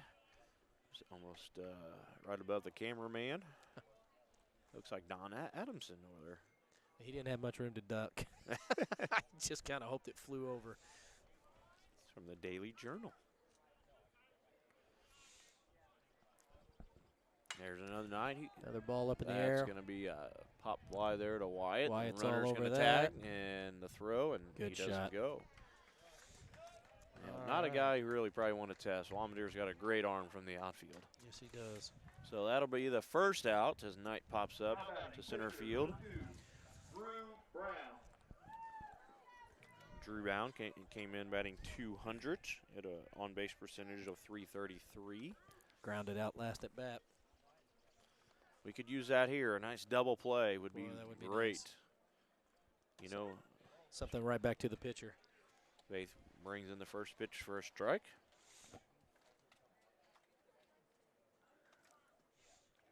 Owen won the count, 1 out, top of the 5th. 4-3 Indians. Oh, he lets that one go. High. Selby, good job to jump up and catch that one. Yeah, I think a lot of times when he's getting that wind-up pitch, he's not picking up the target before he releases, and that causes the ball to sail on him. Faith comes set, and the ground ball, there it is. Dalton Geezer gets it at first, throws to Henson. Staffen unable to get there. I don't think he would have had him anyways, but we did get an out. That's good. Dalton had it caught in the glove. Yeah. It was a good play, you know, Yes, going towards second. Just didn't quite get it out quick enough. Staffen not quite quick enough to get the first to cover it. Because he was, I think, in double play depth towards second. And you still maintain the force play over it, too. Yes. So 2 outs, runner at first and third. Nobody scored, so. In steps number 4, Newell. Yeah, he's 0 for 3. He's got a walk, a K, and a ground out.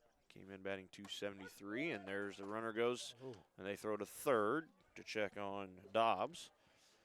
See if they could catch him sleeping over there, and he gets back safely. So now we got 2 outs, runner at second, third. So defensively just need to make a play, get the runner at first, or catch the pop fly. Faith comes home. There's a drive to left. That's going to be foul. Morgan Thaler trying to run it down and out of play. Again, get out of here with only 1 run. That would be nice. Would be nice.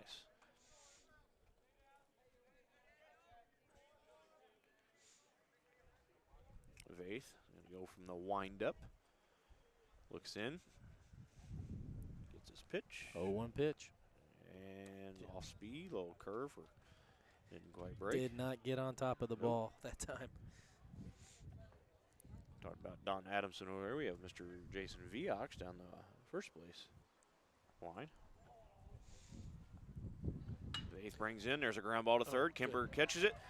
Throws it across. Is it going to be in time? No. Giesler with a good scoop, but not in time as Kemper knocked it down and let the chest, and able to pick it up quick enough and throw. Well, and you got to give Giesler credit. I mean, that ball was rocketed. He got in front of it, stopped it, tried to make the play, but that's definitely a base hit.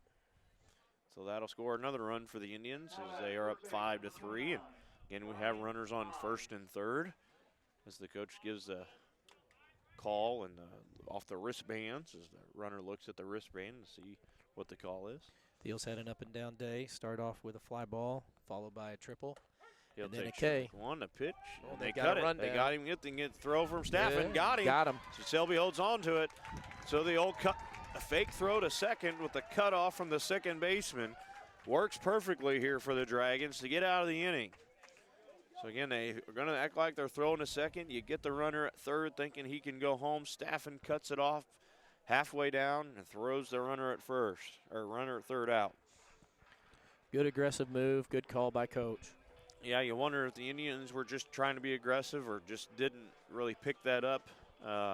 You know, they got a lead and maybe just trying to sneak another one by. That's why I think, you know, they go up by 2. Like I said, they're 1 and 2 for the batter up there. You got to try and do a little razzle-dazzle once in a while and make the team earn it, stay honest. It's a good job defensively by the Dragons on that. Again, bottom of the 5th, 5-3 the Indians. Okay, I'm starting to think, all right, my hints aren't good enough or nobody's listening, other than one person at work. Maybe they just don't have your personal number. Oh, Rob. that's true. They don't know how to get a hold of me. I don't know if I want to give it out. I don't though. want to get mine out. I already have too many people I don't need calling. How me about an calling. email? Can you email one of us? I can check my email on my phone, too. I'm ready. It's a good song, Toombs. Good song. Little Fogarty action here. Put me in, coach. I'm ready to play today. Look at me. I can be an announcer. Got some karaoke tryouts here after the game. And Yeah. All right, what else we got? How about up track? They are at home tomorrow, Old Settlement. So there'll be 13 teams, I believe I heard, will be there. So it's kind of maybe not as big as usual, but as someone said, but that's still pretty big, 13 schools. So weather should be nice again tomorrow, I think. So if you have nothing going on, go out and support your runners, your track runners. Watch them run in circles. Now, I know the kids will be excited. You know, start spring break for them, so Oh, yeah, that's right. they'll be out running all over the place. So drivers, watch yourself out there. Spring break in St. Genevieve. What happens at spring break stays at spring. Yeah. Which isn't a whole lot. No, but I don't plan on doing a whole lot. You know, I'm sure there's a honey-to-do list at home, but I've had some trouble with my back and hip, and I went to the doctor yesterday, and he's like, well, you know, let's start off with a anti-inflammatory and muscle type thing, and he's like, don't lift anything, don't do squats, and I'm like, so you're telling me that I can go home and do nothing and watch basketball, right? Yeah. And he said, yes, sir.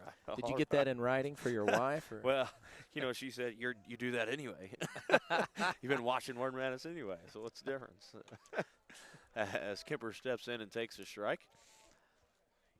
Your work's never done. I Rob. know. You know, it's part of it, right? That's right. That's what you sign on for. At least that's what I hear.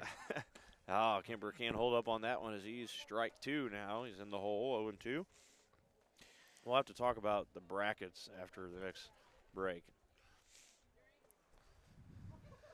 And we have a new pitcher as Kemper is going to foul that one. That could stay in play. The first baseman over. That's another tough. That's foul. Another tough catch. Normal day, that ball goes out of play, and today it flies back in and almost hits in on the line. So we do have a new pitcher, number 11, Weber. Weber's throwing with a little bit more live arm. He has 1 win and 1 appearance. He has pitched 5 innings, gave up 1 hit, 4 walks, 8 strikeouts for Weber. He's definitely putting a little spitfire on the pitch. His ERA is 0.00. And I don't think he wants to change that. I do not see the whip on Jackson's stats. So, Well, you know, it's all about the program you use and the managerial staff at hand. as he brings Heath, I'd have to say he's throwing much harder than what Brown was. Yes, he is. Sitting 3-2. You got to make your decision fast. I say he's just going to come right at him with a fastball here. You would assume Kemper loads, and it's almost hits him inside. Ball 4. So we get the first runner on, leadoff runner on, brings the tying run to the plate, and number 29, Drew Toombs. Getting the base hit up the middle last time up. Yep, so he came in at batting .250, and that will increase.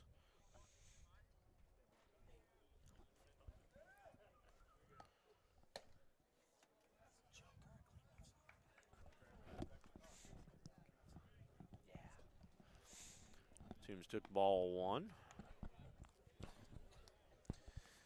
Pretty good lead out there over there by Kemper. Weber checks the runner, comes home. There's ball 2 low and away. So he's throwing hard, but little, not great command so far as Weber. And do you try to bunt, play safe here, or do you let him swing away? For the Dragons, we have Dalton Giesler warming up in the bullpen. Weber comes set, comes home. Oh, good cut. Good cut by Toombs. It's a good pitch to swing at. Yep, he loaded up 2-0 count. You know, as long as you're not getting cheated. Boy, he sure didn't get cheated on that one. Kemper with a good lead at first.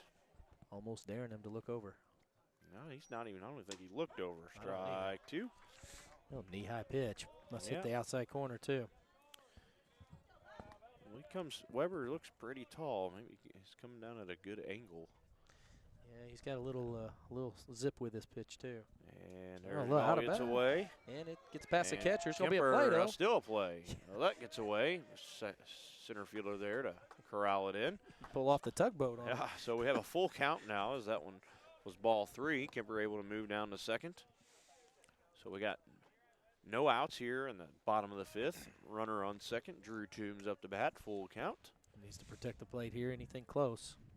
again, if you can, at least put it to the right side. And Just throw the hands. He's find a gap supplying out the in right power. field. And Oh, he and tried. he got him. That's what Got he him was doing. fooled. Weber is bringing, it's got to be tough to go from Brown, who threw a lot slower, a lot more, off-speed stuff, and then come right in here to Weber, is really bringing the heat. Yes, he is. But he's coming right at him aggressively. Here's Vaith. He'll step in. And there's a ball low and in. But he's also throwing a lot of pitches, too, already. About hitting him in the foot. We need Mr. Kreitler and his son, Brock, doing the radar gun.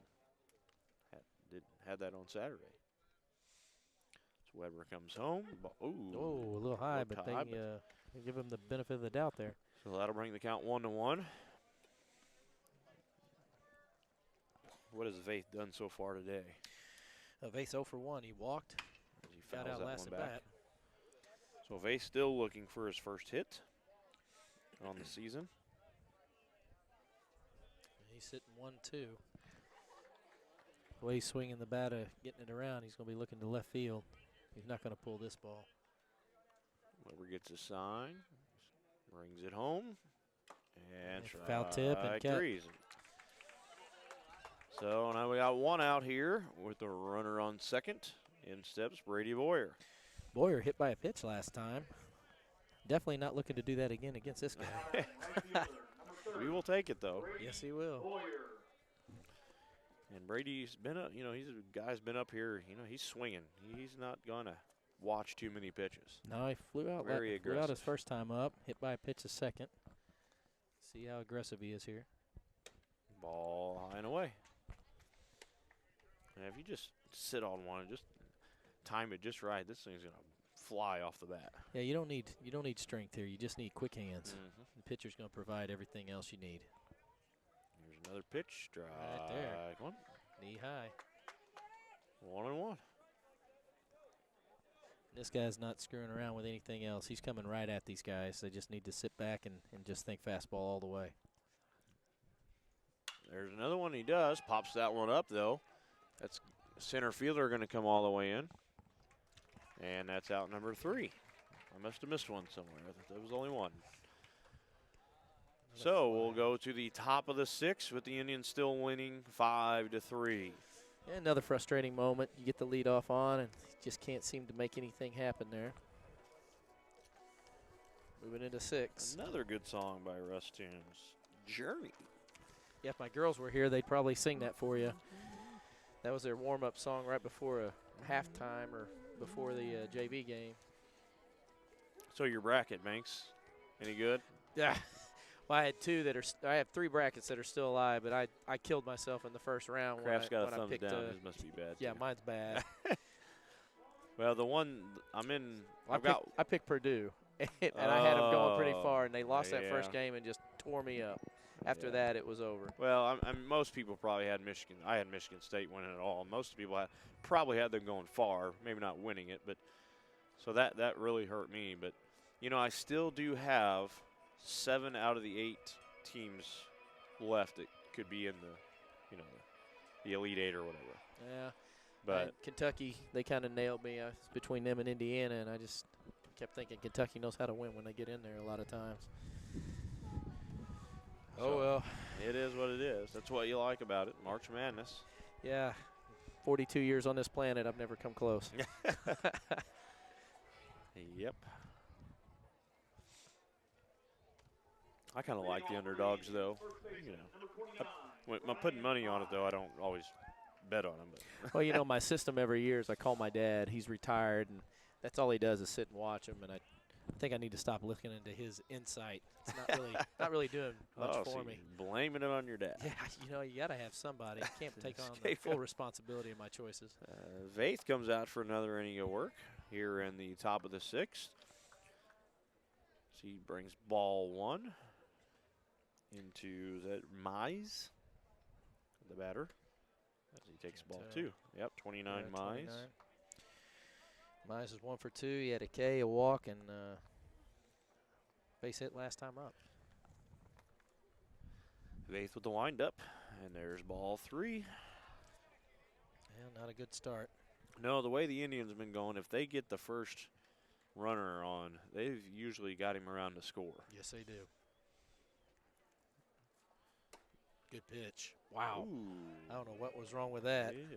I mean, it was belt high and Looked like a strike the grooved last right inning. in there. Must have been outside, I guess. Not that we're biased, right? No, I would never be biased. Oh, yes, we are. Who cares? Well, from this angle, anyways, it looked like that. Bay checks on the runner at first. He gets back safely. So we have Mize on first. And up to bat is number 9, Turner. Turner walked his first time up, flew out, and got a nice hit on in the last inning. And that ball Oh. bounces away in front of the plate. Curveball that did do nothing. A wild pitch moves Mize down to second.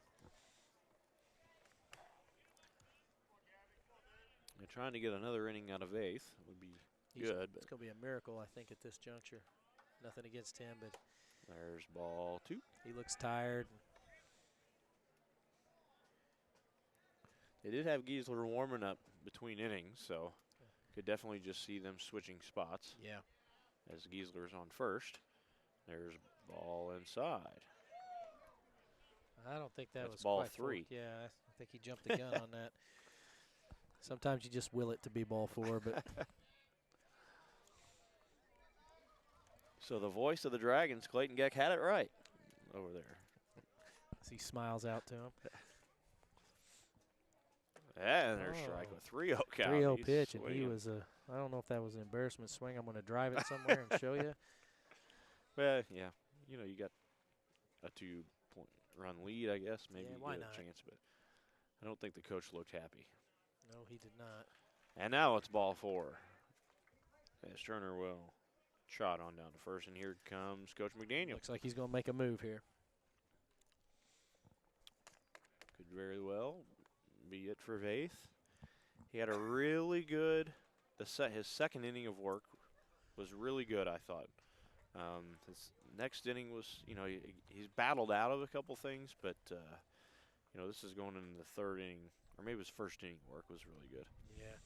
Yeah, he struggled last inning. Was able to stop it at 2, but we're coming out here with first 2 batters, both walks, and you gotta find somebody else to come in here and shut things down. Okay, well, I was wrong. Giesler's not coming to pitch. Waylon Kemper is going to be pitching. Giesler will move to third, and Vaith will go back to where he started at first base. So, you know, Giesler just he's got like probably 9 gloves. You know, Yeah. outfielders, first base, infield, pitcher. That's exactly what you call catcher. a utility player. Yes, it is. And Maybe if he's lucky, he'll get to play every position this year at least once. Well, I've seen him do catcher and left field and first and now third, and he's pitched. So he's definitely on the way. Well, if he gets that opportunity, there's one left, which is Bat Boy, which I don't think he'll want that one. So Nope, could be a DH. yeah, he Yeah, could DH. maybe. Just tell the coach his arm's hurting. Yeah. Coach, I'm hurting. I can't move, but I can swing.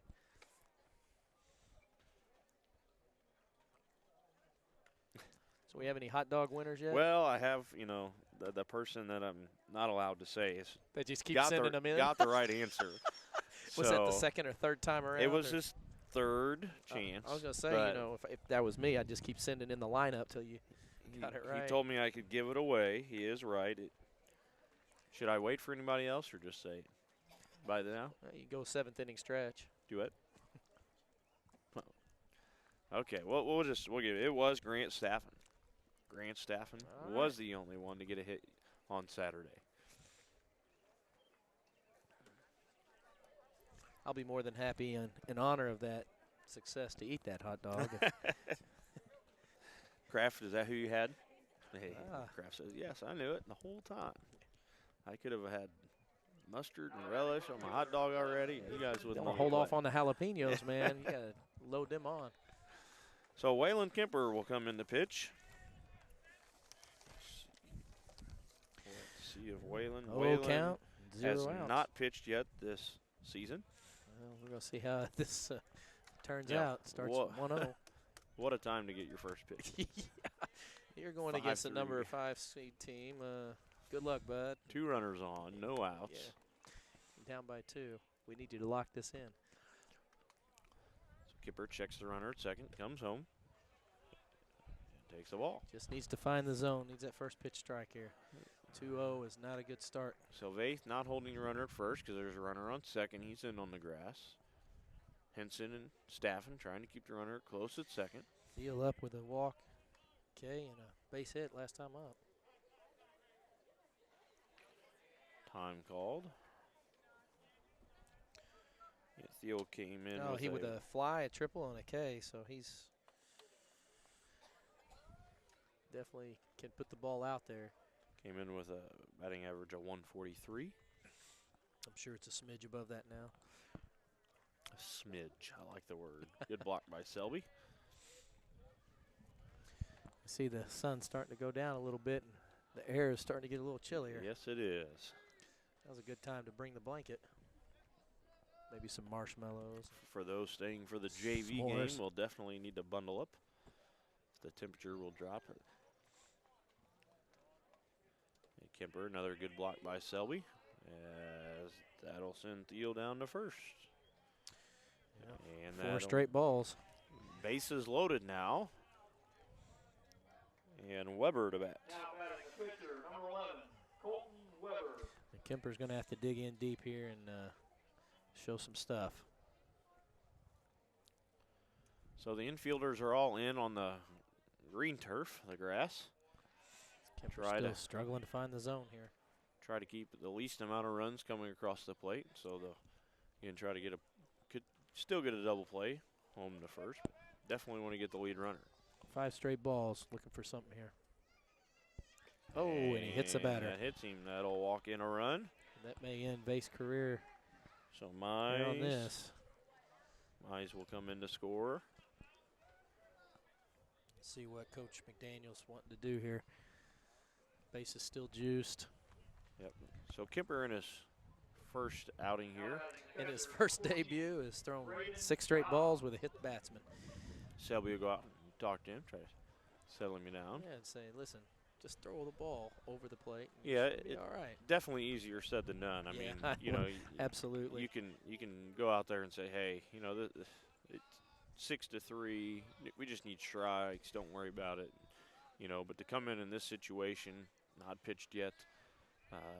Again, just much Right. easier said than done. You bet. The left-handed batter up. There's ball one. Dobbs coming into today, 1 for 2 with an RBI.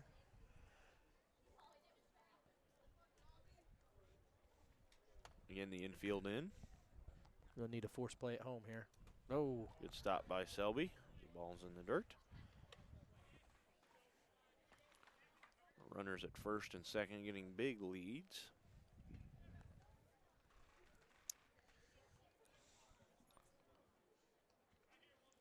just relax. Here we go. Kemper comes home. Still Ball nothing. outside. 3-0. So still struggling to find the plate with 9 straight balls. Hopefully he can come up with a strike here. Yeah, it makes for long innings. Yes, and it definitely is extending the lead. And there's a strike. As they're swinging away with 3-0 count. Dobbs. I think Dobbs kind of kicking himself in the rear on a 3-0 pitch, and that's the best he can get out of it. I'm sure the coach is saying, let's be aggressive. You know, try to drive in some runs. But you do want to wait on a good one. You just don't want to swing just because. And Dobbs gets one to center Gonna be a field. possible play Lomner at will the be plate. there. There's a play at the plate. Lomner's going to throw. And then Nothing cut off there. at Vaith. They're in the middle of the field. So that'll be an RBI for Dobbs as he flies out to center. And 2 RBIs on the day for Dobbs. Turner able to tag at third to score. So that moves the score to 6-3 in favor of the Indians. The good thing is we kept, with the cutoff at Vaith, we kept the runners at first and second. Or 7-3. Yeah, Sorry. Yeah, they Kemper's didn't- able to Didn't put you that know, one up. get a strike out there and get an out, and hopefully that'll help boost it here. Only throw down to second. No. Staffen there to stop it. Knock it down a little bit. Little miscommunication there on the shortstop, second baseman. Yeah, nice little double play here to end the inning would be nice. Certainly capable of it. We we got here batting number 20? At the leadoff, he's 2 for 4 today. Well, no, 24. Is that 28 Ps? Yes. Hit into a force play last time up. 2-0 the count. on 7-3 Ps. score. Top of the 6th inning, 1 out. Kipper checks the runner at second, checks him again, checks in the 3rd time, comes home, and there's a shot to right field. Right there's Brady Boyer, makes the catch for the 2nd out of the inning. So good hard hit by Pease, but nice job by Brady Boyer to make the play on that ball that was kind of tailing as he was running in, was starting to tail to his left. Looked like it almost took the glove off his hand Yeah. when he caught it. But a good job by Brady to make the play in the 2nd out of the inning. So good defensive run here by the outfielders. So again, just want to throw some strikes, let your defenders make some plays. So we have 1st and 2nd for the Indians. And number 10, Knight, as he takes ball 1 inside. Knight does a good job of extending those arms, turning those hips. Yes, he does. 2 for 4, and he's been driving the ball good. Kipper checks on the runner second. Henson back to his position. Ball in the dirt. Selby picking it up. Not able to make a play at 3rd. So the runners will move up. Now they have 2nd and 3rd with 2 outs. 2-0 count. Behind in the count here, but hopefully maybe batter will make a mistake and get too aggressive. Infield is back in a normal position. Says 2 outs. They just want to get the runner at first. Kemper comes home. There's a drive to left. Derek Morgenthaler coming in and makes the Nice out. job. So good play by Derek Morgenthaler. So when you throw strikes, good things can happen. I mean, not that you won't give up hits, but you have a better chance of the defender making outs, maybe getting ground balls, pop flies, maybe a swing and a miss. But the balls have really been killing the Dragons today.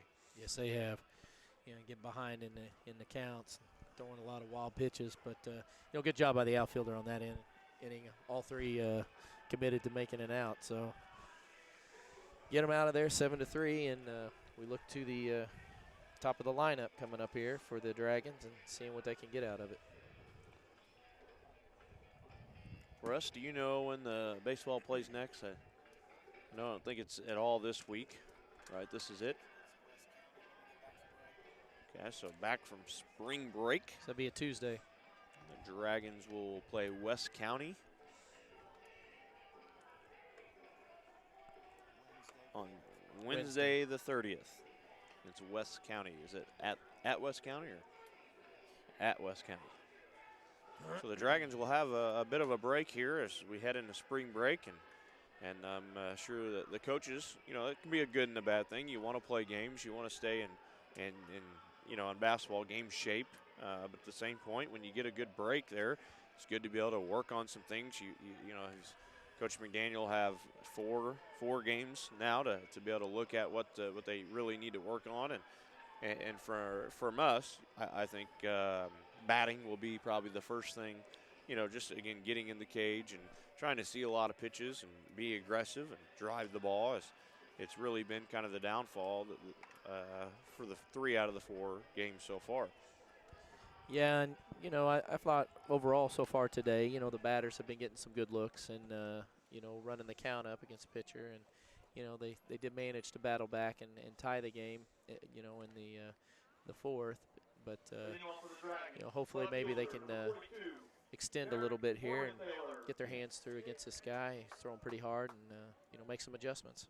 And pitching would be another one, but a lot of times pitching is probably one of those game things. You just need to get in live batters and get in real games where you have the pressure, and it's somewhat easier to throw in practice. Might be against live batters, but it's practice. You don't have the pressure of are you giving up runs, and so I think the pitching will come more when you're getting in more games as the season goes on. Yeah, and as a coach, you want your team clicking on all 6 cylinders at the end of the year, and if you start out hot, it's hard to maintain that kind of focus.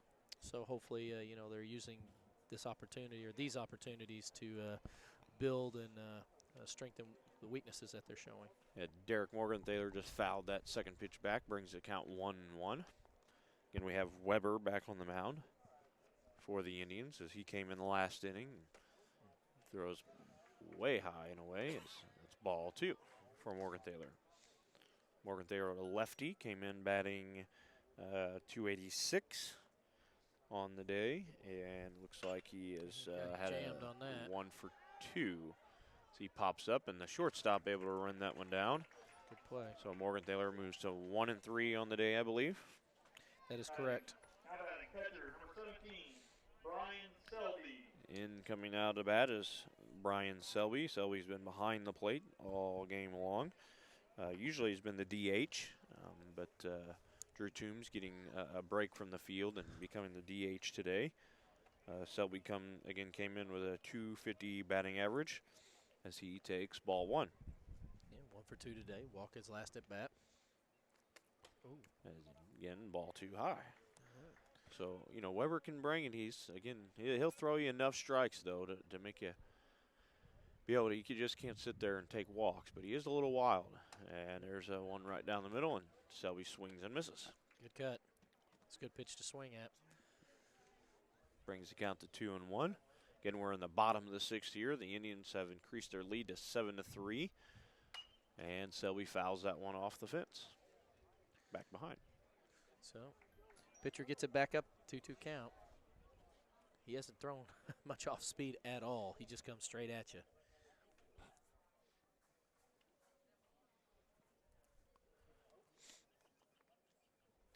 As Weber gets the pitch he wants from the windup and the pitch and strike Nice 3. pitch. Selby swings and misses.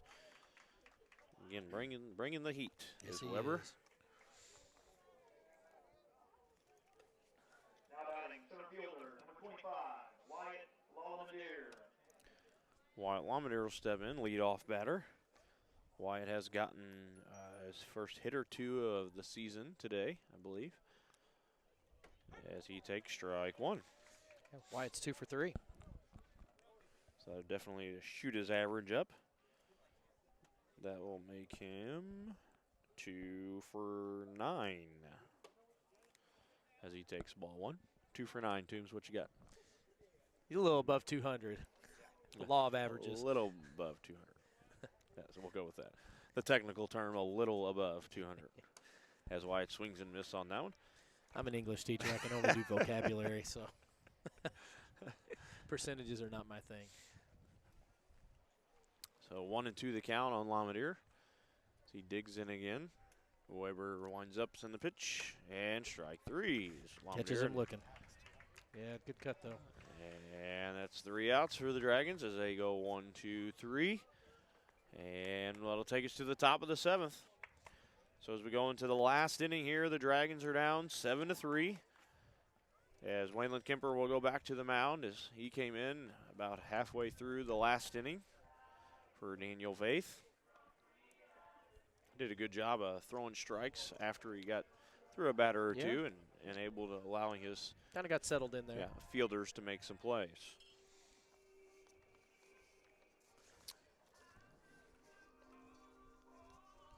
And Toombs, you should be a DJ, on your side. With all the spare time you have. That's right. Outside of running this stuff and coaching and Filming. counseling and everything else that you do. DJ it up. Maybe you could join the faculty band as the DJ part, Get a strobe light. We could get some dancers up in here. Oh, too far, Banks. Too All far. right. There was a line, and you crossed it. I think the sun almost all the way down, not quite, but definitely hidden behind some clouds. Wind still picking up, and like you said, the temperature dropping. Hey, there's Coach Gibson. It's just the kind of weather he likes. With them bright green shoes He's that moving around. offset that dark green shirt of his. As the animal moves towards the dugout. Yeah. Slowly, the gray beard flapping in the wind. As he digs himself into the dugout. Veteran leadership looks on as he assesses the arena. Leading off for the Indians, Second baseman, number 2. All right, so here we go. We're going to start the top of the 7th inning. Again, Indians leading 7-3. We have number 2. Brown steps in, 1 for 3 today. 1 for 3. He did start off pitching. Gave pretty good 3 innings, only giving up 3 runs. And the he pitched more longer than that. He pitched what, 4 or 5? Yeah, he got 4 innings in. Gave up 3 runs. As Kemper brings the first pitch for a strike. Wailing the windup in the pitch. Ball a tad bit outside. He looks a little more settled in now. Ball's getting around in the zone. Brown has a slugging percentage of 300, on base percentage of 333. Kemper brings, almost got him to chase, but didn't. 2-1 the count.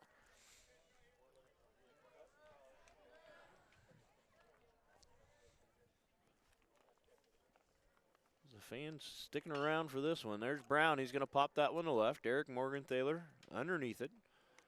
Good fundamental 2-hand catch, and that's the first out of the inning.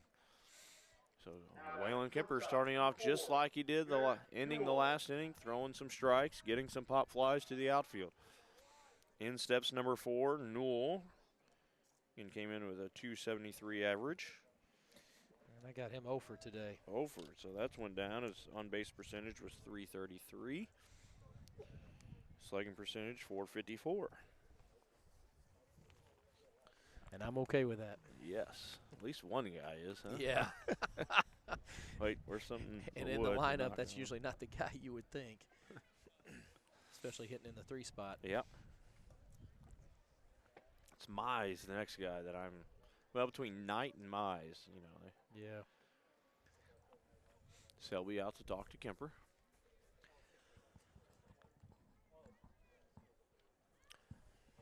Hopefully I don't ruin it here, but I think the Dragons' defense has been really good today. Has.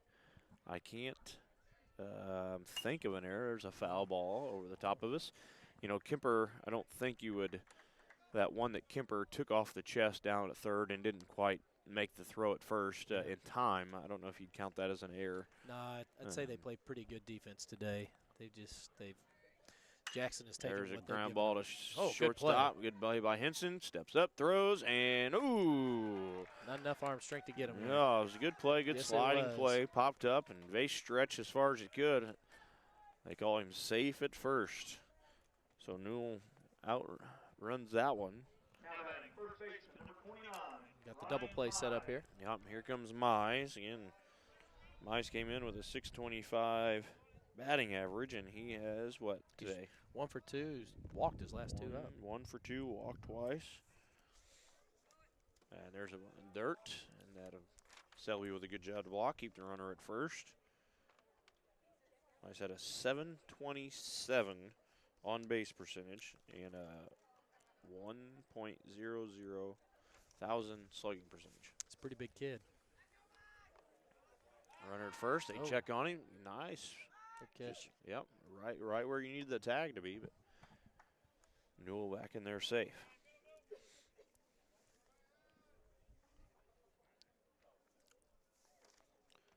Kemper digs in, brings it home. There's a foul ball. Again, throwing strikes, 1-1 the count. See St. Jen's finest up there, patrolling, keeping our park safe. Yeah. I can see you're focused. Yeah, straight out to left field. Yeah. Yeah. 1-1 count, 1 out. Kemper brings it home. There's a foul ball off Mize's foot. That'll bring the count 1-2. So he's gotten ahead here. Let's see if he can put him away. At least get a ground ball double play would be nice. Feel the wind picking up a little bit. Crowd stayed. Haven't seen anybody necessarily leave yet, even though the Dragons are trailing 7-3 and the temperature's dropping. Die-hard fans. That's true spirit and dedication and support. Kemper comes. Selby with a good block. Had a steal, though. He took off on the pitch. Got a good jump. Yep, that'll move the runner down to second. So now we got 1 out with the 2-2 count. Runner on second for Mize. Deuces are wild. Kemper comes home. There's a ground ball right at the coach. He didn't even try stopping it. Nah, It's a good hard hit. nice little step out. Smart move. Of course, if that had been Coach McDaniel, he would have put himself out there. Yeah. 2-2 the count. You know, was it Legion? You know, the coaches have to wear the helmets, even though they coach first and third. Is that right? Yep. I think I'd have to get online and find me a really cool helmet then. And Kemper gets him to Oh, that may stay. reach for that one, and that'll go foul. Almost think it. The swinging bunt. Yeah. I don't think he expected it to stay. No, as he close. didn't, but it's almost a good thing it went foul because I think he would have been safe. I do too. It rolled just enough and slow enough. So we're back at 2-2 again as Kemper and Mize are battling. Staffen and Henson trying to keep the runner close at second. Come up with something extra nasty here. Kemper Playing checks the runner. Oh, And and a he gets swing and a him. miss as Mize. Mize strikes out on a high fastball from Kemper. So now we got 2 outs. Thing must have looked like a beach ball coming up there too. Yeah, Turner coming to the plate. Turner 1 for 3 base hit last time up. Kemper doing a good job here. If he can get Turner to strike out, ground out, or pop up. Morph this situation into an out. Oh, and he checks the runner at second as Henson tries to sneak behind him. He's back in safe as Newell. Looks like everybody playing straight away. Left fielder a little deep. First pitch delivery. And Little low. a little low. Ball 1. Hats flying off players into the outfield. Yeah, it was a pretty good gust of wind there. Yes, it was. Yeah, it's just the aerodynamics of the bill. If they keep them flat like that instead of going old school and bending them like we used to in the old days, that never happened. Yeah, I don't know that I care for the flat bill. My wife says I bend it way too much. Mine's like, you know, Yeah, curved straight down. absolutely. Almost just Like snap. a rainbow type look to it. I don't wear hats very often, but I know I don't. I I don't don't like have any hair, so therefore they fall off all the time. Maybe a visor once in a while or a bandana. you got but the do-rag. yeah, right? I kind of get made fun of for doing that, so kind of backed off that this year. There's a pitch outside. Got made fun of for wearing a do-rag? Yeah, my basketball girls, they have no mercy on my dress attire, Yeah. and that's one of them. That along with apparently my shoes that I wear and socks and everything else. Glad I don't have that. I don't There's think a my ball in the girlfriend dirt. would disagree with that either. Good block by Selby. Keep the runner at second. So now we got 2 on, first and second. In comes Thiel. Well, they keep the force out over at third. Hopefully keep them honest here. Put the ball in play, and hopefully defense can make something happen here. Thiel is 1 for 3 so far today. See if we can't make him 1 for 4. As Kemper comes home, there's a pop fly. It's gonna Brady stay Boyer in. It's drifting. parked underneath it, and that's Nice the job. third out. So Kemper does a good job here in the 7th. Pitches his way out. Yeah, gets 2 runners on, but no runs have scored. And so the last chance here for the Dragons as we head to the bottom of the 7th, and they are down 7-3. Need the rally caps here in the 7th inning. And it looks like who we're going to have up. Do we know? 2, 3, and 4. 2, 3, and 4. As old Russ Toombs brings us home with Cotton Eye Joe.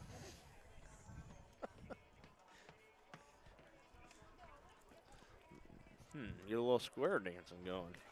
What do you think? Kraft? I haven't square danced Yeah. since grade school. Yeah. I could even tell you how to do-si-do. I don't Is know that if what you call it? Yeah, I don't know if I should tell this, but I was in Promenade. a square dancing group when I was younger.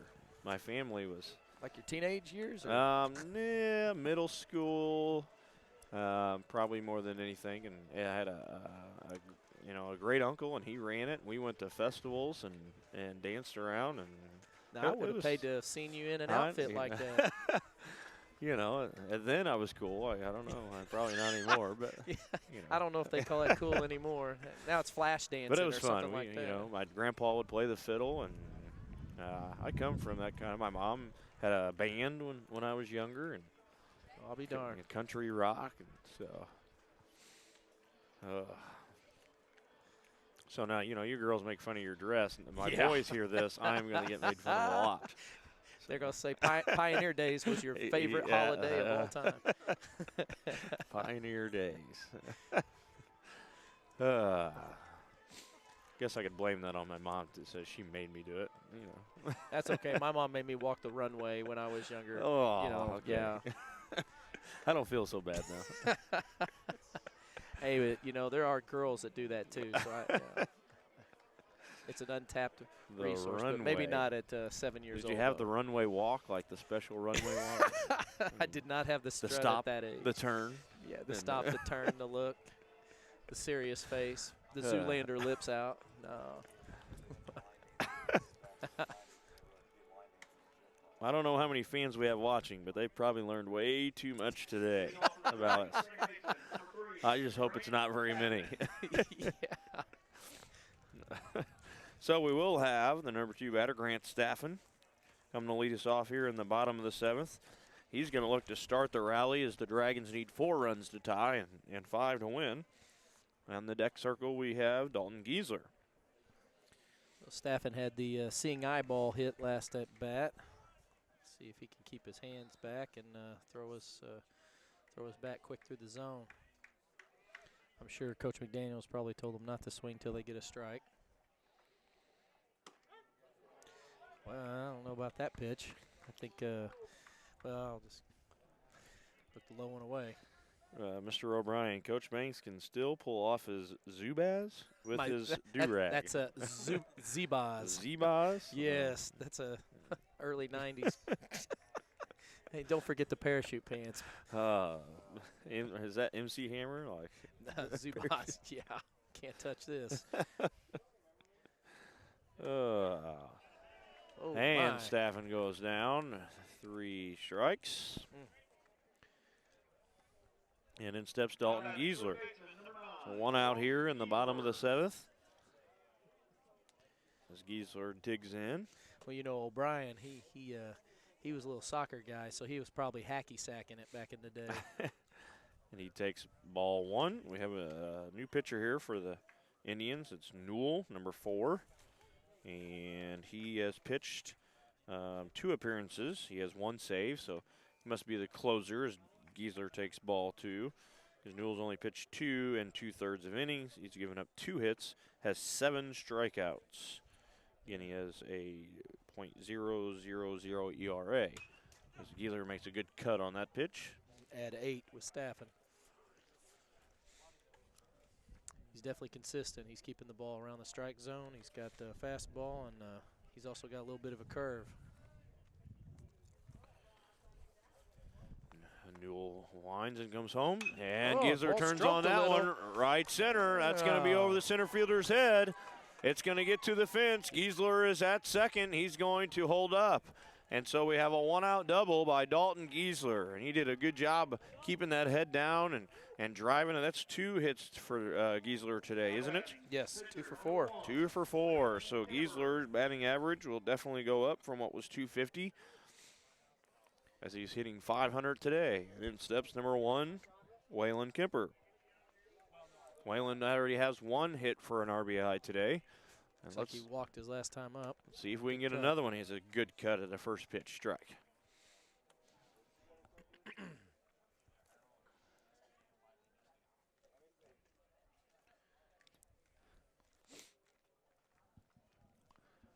And Newell comes home. Yes. A little off-speed pitch there. And Oh. Giesler with a smart base running. He's Yeah. able to steal third.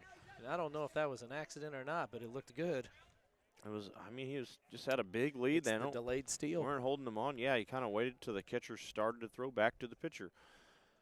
And there's a ball up high. It's away from the catcher, but Giesler, no reason to try. We need 4 runs, so No reason to run into an out. O'Brien says, not sure what I should wear with my square dancing. Maybe a checkered shirt. So You was could try some actually- overalls or maybe a straw hat. And Kemper fouls that one off back. Hey, I think that could take all his my hush puppies. dancing, all that dancing stuff was what made me a better athlete, you know. Oh, is that So right? that was a good thing. Yeah. Quick feet, agile, as Kemper takes ball. I thought it was just what you do to get ladies. Transcend that into your repertoire. No, if anybody knew that, I would definitely not have gotten any ladies, probably. And Kemper swings, they throw down. Giesler back safely. So Kemper strikes out, and that brings 2 outs here in the bottom of the 7th. Batting, DH, number 29, Drew Toombs. And Toombs will step in. Had an aggressive at bat last time. He went down swinging, but he definitely got his swings in. Looking to redeem himself here. Newell here bringing it home, and there's a ball in the dirt, in the turf. 1-0. So Toombs with a base hit or a walk here can extend the game a little bit longer and give the Dragons a chance.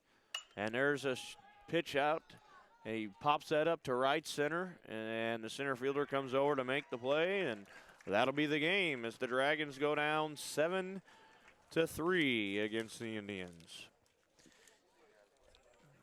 Hats off to the Indians for a good game. St. John hung in with him for a little bit. Came up just a bit short. Yeah, you know that the Dragons came and tied it up there at 3-3, and that was in maybe the 4th, Yep. 5th inning, somewhere around in there, and then the Indians were able to come right back the next inning and pick up Score 2 more runs, and I think that just really killed the Dragons as scoring runs has kind of been the downfall so far. I mean, it's we're only 4 games in, you know, still the beginning of the season, and a lot of time to go, but definitely something I think that Coach Gibson and Coach McDaniel realized that they're going to have to improve on. They're going to have to score more runs if they're going to win big games. Yeah, you know, and it's a work in progress. And one thing about offense, you know, is it's a feast or famine sometimes. And as a club, sometimes when you're not, as a group, hitting the ball consistently, it just kind of tapers down. And all you need is 1 or 2 guys to step up and get strong, and it can have a topple-down effect on them. And I think it's just a matter of confidence right now, and I'm sure that they'll find their, they'll find their niche here pretty soon. Yeah, you know, when you think about baseball and averages and stats and things like that, you know, and what do they usually say? If you can, you know, with 300, I mean, you're a great hitter. That's correct. If you're hitting 300. 3 out of every 10 at bats. That's you know, that doesn't sound like a lot, but you know, it's a tough thing to do. I mean, when you think about the majors, you're seeing 90, 100 miles per hour and curveballs at 10 miles per hour less and drop like crazy, and you know, and it's not an easy thing to do. So No, it's not. Ted Williams said it's the hardest thing to do to hit a fastball.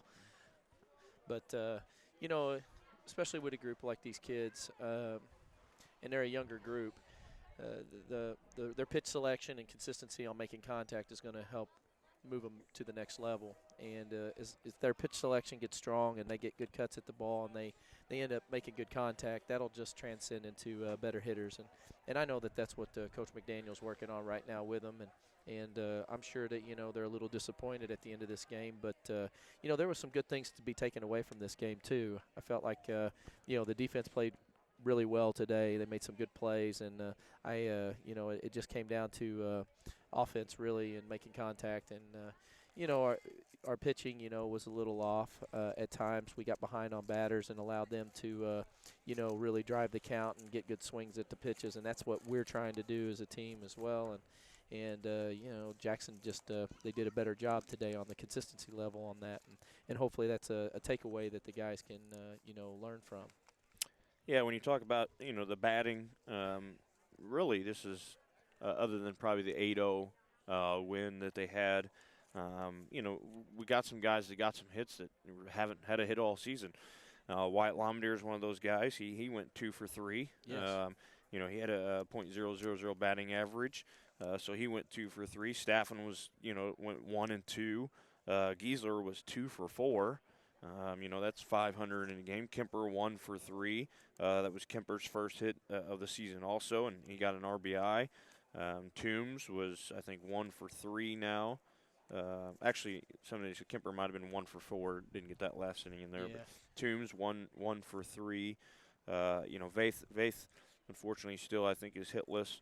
And so some of these guys have really, I guess maybe, you lost, but some of these guys got their first hit of the season. Yeah, and it's against a really good team, and the last two pitchers that they threw, they had some they threw a little cheddar on there, and if you go from somebody who's throwing a very average ball like they had with Brown, and then get a couple key hits, from these guys who are throwing harder, it teaches you a lot of different things, especially just throwing the hands and taking all the basics into play and not trying to do too much as a hitter, and allowing the pitcher to supply the power that goes with the ball when it comes off the bat. And I think they got an array of looks from pitchers today, and that'll definitely help them with West County coming up. Yeah, the only two guys there was, mentioned there was only 2 guys that didn't get a hit. Mm-hmm. So overall, that's 7, and then a couple of guys had 2 hits. You've got 9 hits today. I guess just probably, didn't put them in a row. That's right. Didn't get them when they needed to. And so, you can hopefully they will see it. I'm sure the coaches will point out, hey, this was a step in the right direction.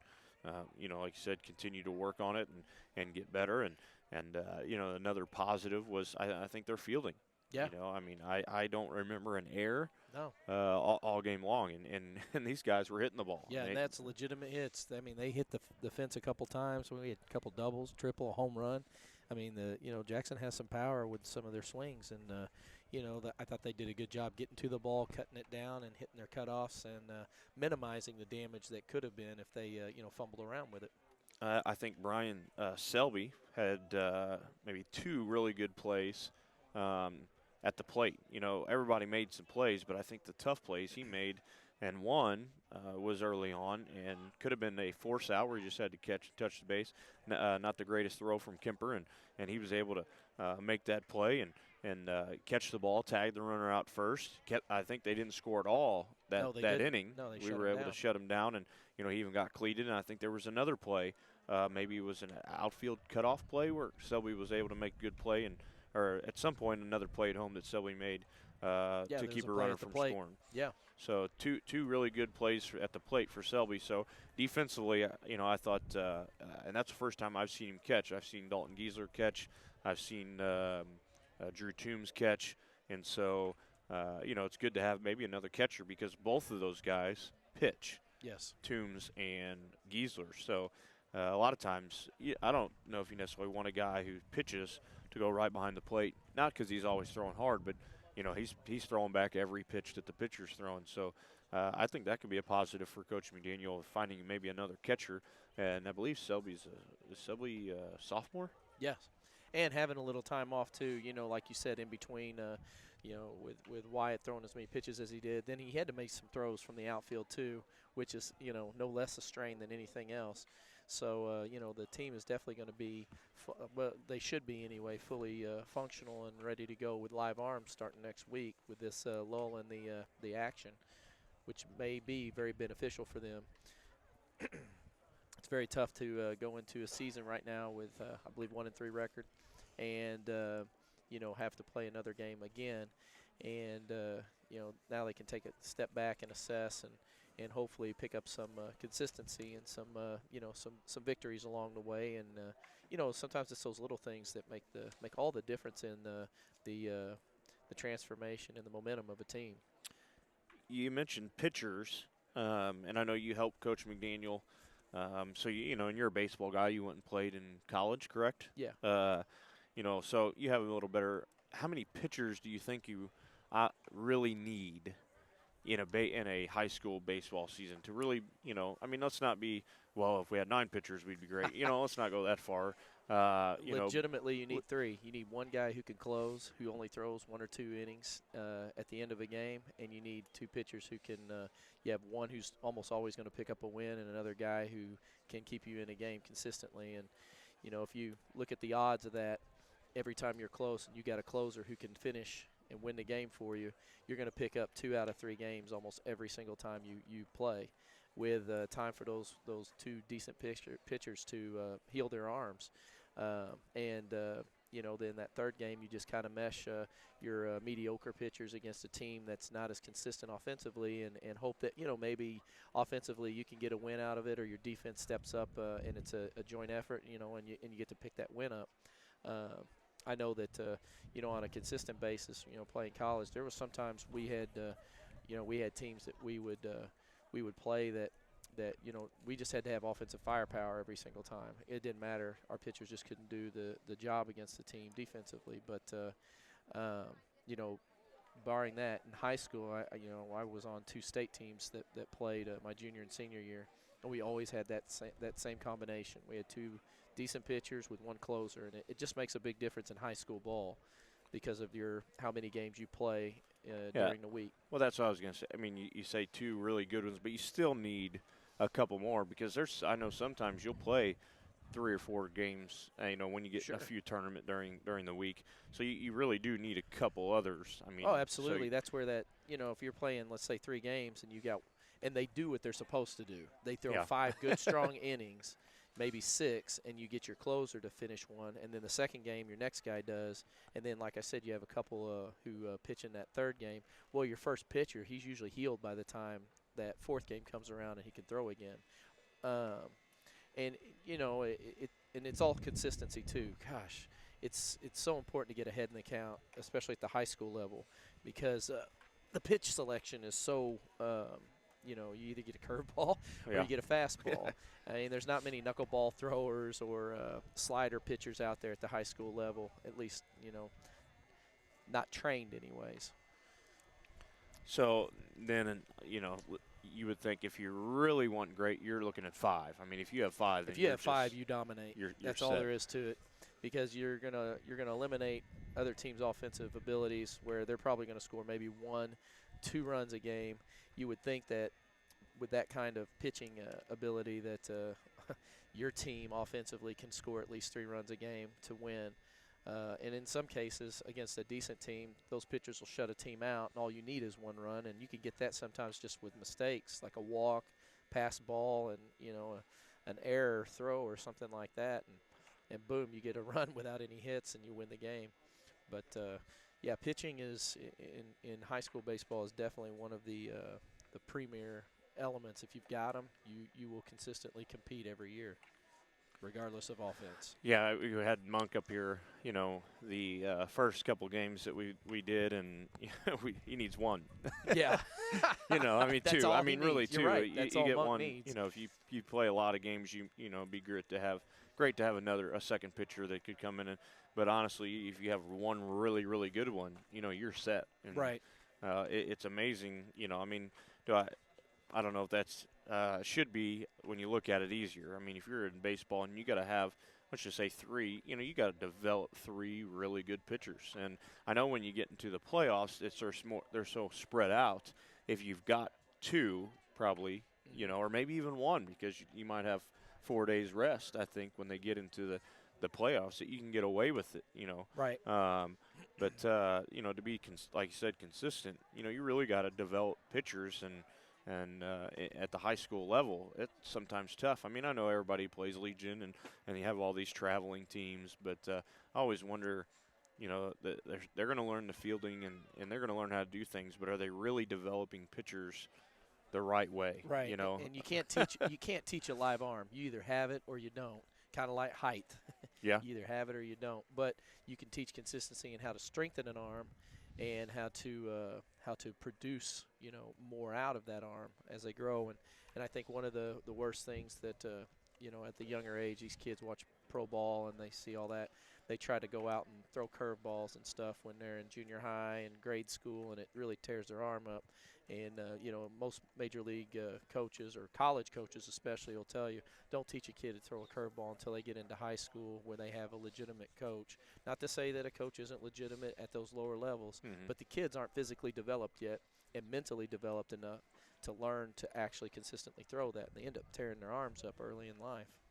I've kind of, I helped do one of the traveling teams, and I was big on that. That was my thing. I, kind of heard the same thing. And I don't know a lot about baseball, but, it was, and I wouldn't want kids to do it. And then, we had another coach that was like, well, as long as they do it right and they don't do it a lot and we keep their pitch count down. So they weren't worried about, they could throw all the different kinds of pitches they wanted, but as long as we just didn't pitch them too much. And I'm sure both probably have, warrant in there. But I agree with you at that age, because throwing the curveball, it's got to be tough on an arm. I mean, there's sure. no doubt about it. And the younger the kids are at that age anyways, straight fastballs are going to get them out because the kids mentally aren't as tough, and they're not mentally preparing, the strategy of pitchers and what they throw and what count. They just sit up there and here comes a ball. If it's in the zone, swing at it.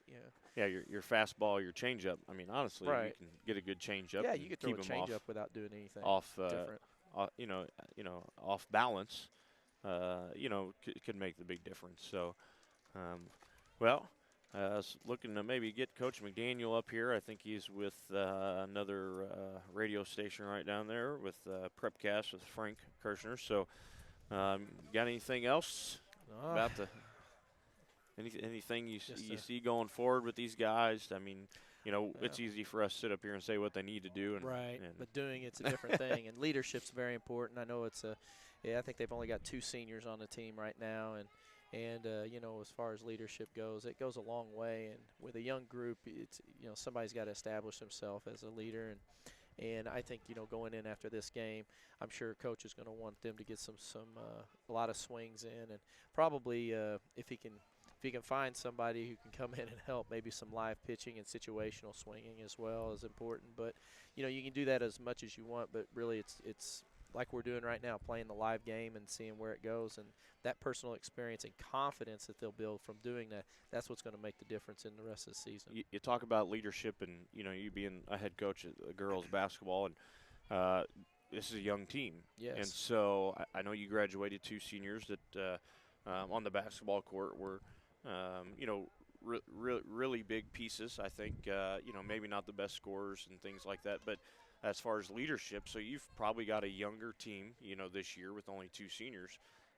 Can you have good leadership with a young team? I mean, obviously it's possible, but it's tough because it's about personality and it's about confidence of those kids that come in there.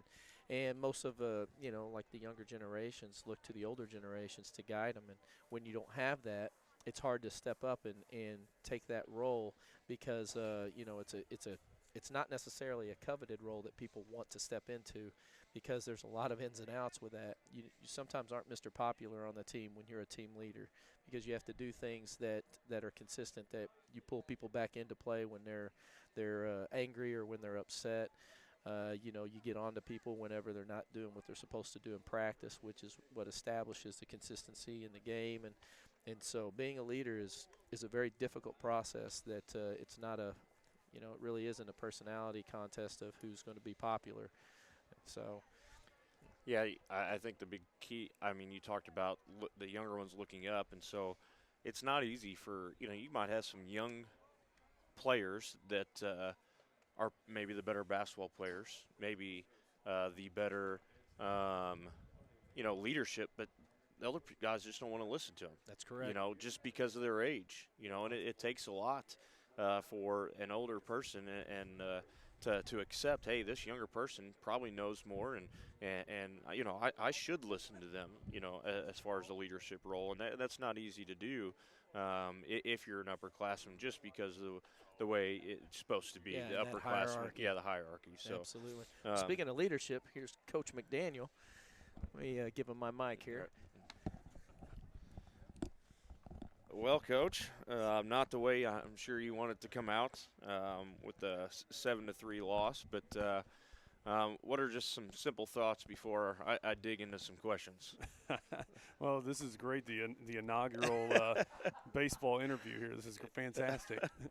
Well, I mean, the biggest thing is, I mean, that's a good team over there. I mean, Jackson is a good team, and you know, those are guys that have been playing together for a while. I mean, you can just tell the physical maturity of a lot of them. I mean, how big they are. Yeah. You know, they've played a lot of baseball, been in the weight room, done a lot of extra things, and right now, I mean, we're just young. I mean, that's the biggest thing. We're young, but I think if you're going to take any positive out of it, even though we're young, we're still competing with teams like that. And you know, if we take and we hit the ball better today than we have in the past, which was really good progress. But the main thing that put us kind of behind the eight balls, we had, I think it was 12 free passes between, you know, walks and hit by pitch. And whenever you do that, I mean, it doesn't matter how good a defense you play and how well you hit it, you're going to be in for, you know, a dogfight the rest of the game. And, you know, we did that. That really kind of was our Achilles heel today. Well, you pretty much summed up everything that I had on the paper. I mean, we'll go, you know, more specific, but we'll start with the hitting. You know, you mentioned that it's probably the best you've done. Maybe that 8-0 win. I'm not sure how many wins you had, but you know, you only score 3 runs. But I think everybody but 2 players got a hit. You had a couple of guys with 2 hits. You know, so you're looking at about 9 hits or so, and that's pretty good. You had. I think it's good for Wyatt Lomadier and Kemper. They got their first hit of the season. Yes. So hopefully that'll, you know, be the little monkey off the back, as they say. And then I have to point out, I think the 2 freshmen, Staffen and Morgenthaler, you know, they've got another hit today, and you know, that's got to be a pretty good feeling. You got 2 freshmen that are consistently almost getting a hit every game. And so what do you think about those 2 guys? You know, I think one of the things we really worked on yesterday was like situational hitting, because the 2 games that we lost in the tournament, you know, Scott City was a 3-2 ball game, and then the Cape Central game was a 3-1 ball game. That Cape Central game, we had 1 hit. That 1 hit happened in the first inning. We scored a run off of it, and then we didn't do anything after that against, honestly, a pitcher that was no better than the pitcher we faced at the beginning of this game right here. So, I mean, if anything, we really tried to concentrate on getting an attitude at the plate, taking a little bit better of an approach at the plate. And, you know, whenever you have runners in certain spots, I mean, this is what you guys are looking for. And it's things that we've covered before, but I think the biggest thing is, you know, getting them to have an attitude at the plate and not just be kind of like up there swinging the bat. And so yesterday they performed really well doing that. They executed, you know, pretty darn good. They did. Yeah. And so I thought that really kind of showed out there today. And it doesn't matter if you're a freshman, sophomore, junior, or senior. You know, hitting is hitting, fielding is fielding, and pitching is pitching. I mean, it really is. You may not be as overpowering on the mound and, you know, blowing it by guys, but you can still throw strikes. You know, if you're on the field, you know, they hit a ground ball or a fly ball, you can still field it. In hitting, you know, part of that is, you know, preparation too. Talking about, you know, there's 2 ways to prepare for this. You know, if they have a new pitcher in or you're a guy later in the lineup, you know, you should be looking down the dugout at what's going on. Then you take that preparation there, apply it to the on-deck circle. Now you're starting to get yourself a little more game ready. Now you're on the mound, or I'm sorry, now you're in the batter's box. You're performing now. So, I mean, you take that preparation in those 2 spots there, and now you're performing, you know, at the plate. And I think that's one of the things that, you know, they did better at, and it's going to take, you know, probably a few weeks here to really kind of get them to buy in and do a better job of that, especially when we start our conference schedule in the middle here. Okay, we'll probably come back to that a little more. Let's talk about defense. Probably the biggest highlight, I think, of today. I don't remember one error off the top of my head. And I thought a lot of guys, you know, the outfielders made catches when they needed to. Some were kind of tough line drives at them, but I really like Selby at the catcher spot, and for a couple of reasons. One, he made 2 great plays at the plate. One wasn't a very good throw, and he's able to block. He gets cleated, makes another one later at a play at the plate. But I think the big thing about it is now you got another catcher here that you know. I know you caught Dalton Giesler and Drew Toombs, and I'm sure you'll use all those guys, but those 2 pitch. And so if you got a guy like Selby, which I don't know if he pitches, he hasn't yet, you know, that maybe you can have a guy back there quite a bit and you're not using those same guys. And you got Dalton Giesler, who's played 4 positions today. Yeah, just today. And, you know, and pitches and catches. So he's played 6 positions out of the 9, I think, all together. So I really, you know, I thought Selby did a really good job behind the plate. No, I thought Brian did do a good job. And, you know, whenever he came in from, near Chicago where he is from.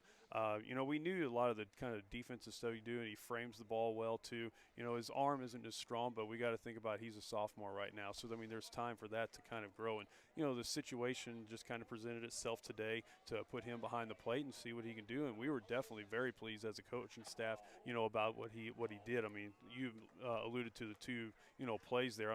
Tagging the guy out at home. And I think just overall, too, the defense, I think that we had one error, and that was Kemper over third. Yeah, I don't know. We up here, we were like, I'm not sure if we'll count that because it was a good hard hit. He took it off the chest. It got away from him a little bit, and the throw was too late. So we did remember that one, but we were probably nice up here, saying. Yeah. But, you had the one error there, but, we had talked about last year whenever we faced Jackson, they did a couple tricky things. They like to do a little bit of a delayed steal with the first and third situation, and sometimes that can catch some teams off guard. And we didn't work on it yesterday in practice, but it's something that we just talked to the guys about before the game.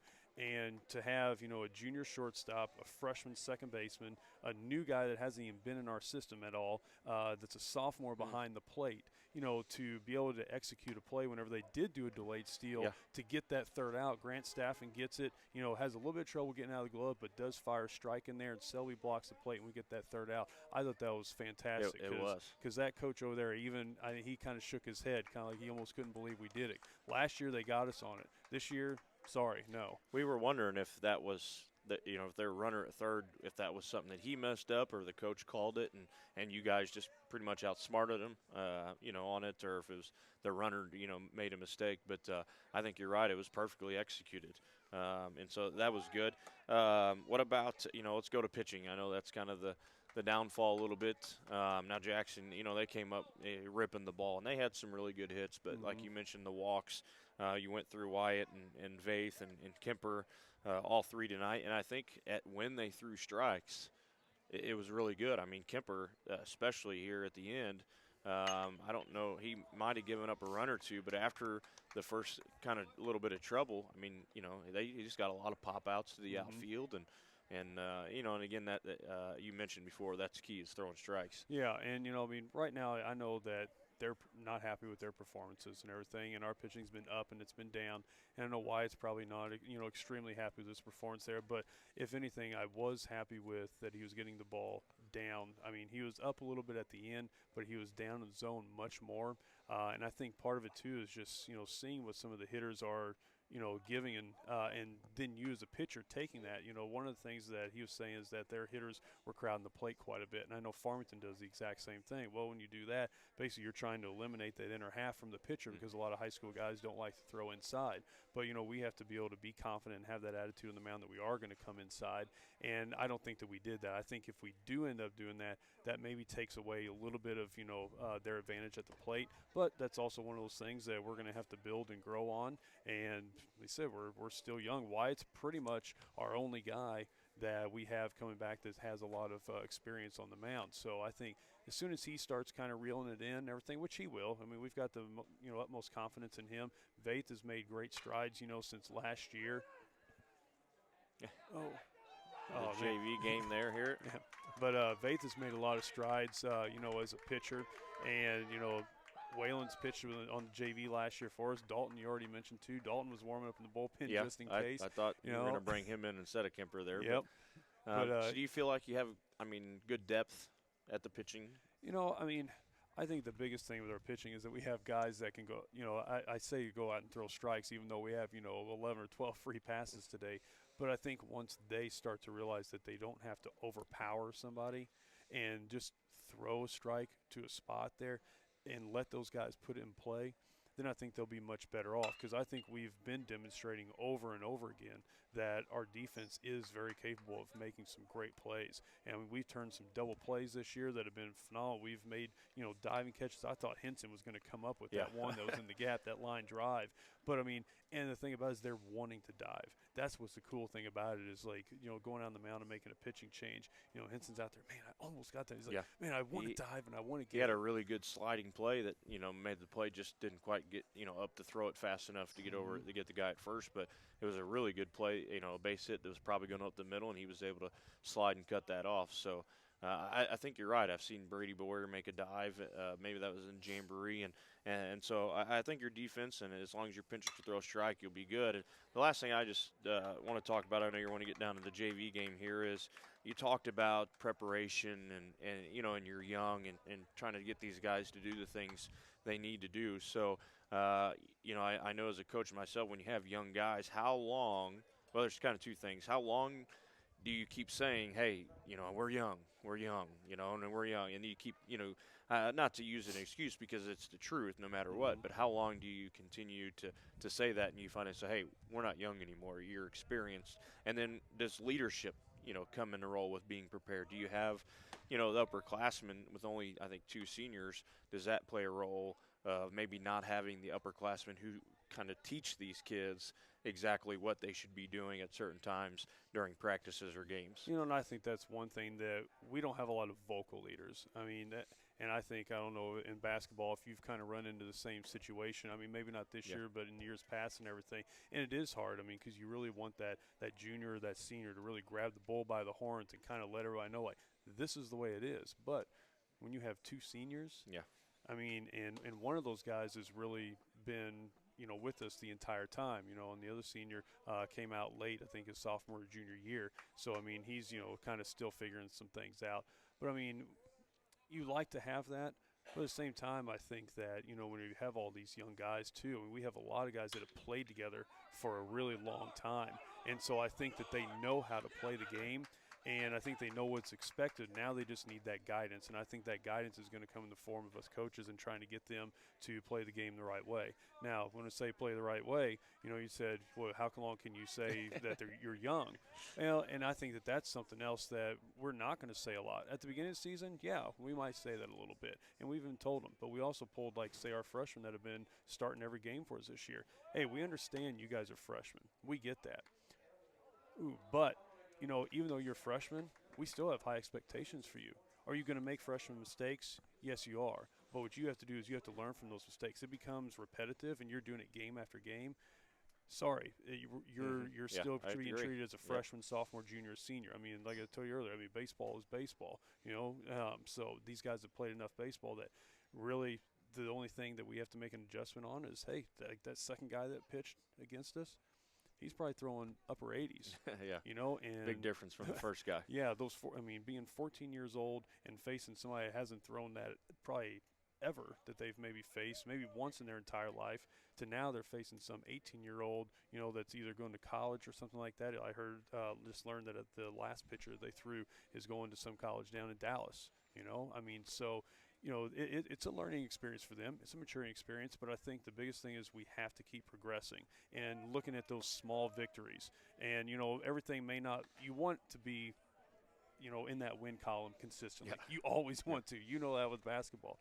But at the same time, you've got to be able to build and see a progression from one game to the next. And even though we went back with our pitching and everything, I think that our, actually all of them are underclassmen.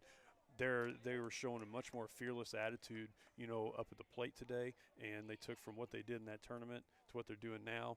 I think that that's, a positive, and that's the one thing that we're really trying to do is remain positive with those guys and point out those things, because that way we can build on them and everything. But at the same time, hey, if you're making a whole bunch of mistakes, we're going to let you know about it too. Yep. Well, not a big congratulations, but I think, like you said, they're improving, and I think you take the positive out of that, and I have no doubt that you and Coach Gibson, Coach Swint are going to do a great job with these guys, and you got a week off here or so, or about a week off before you play West County, so it could be a good thing. Have a lot to work on, a lot of fundamental stuff. You probably haven't had these guys a lot of practice time with the season getting rolling, so.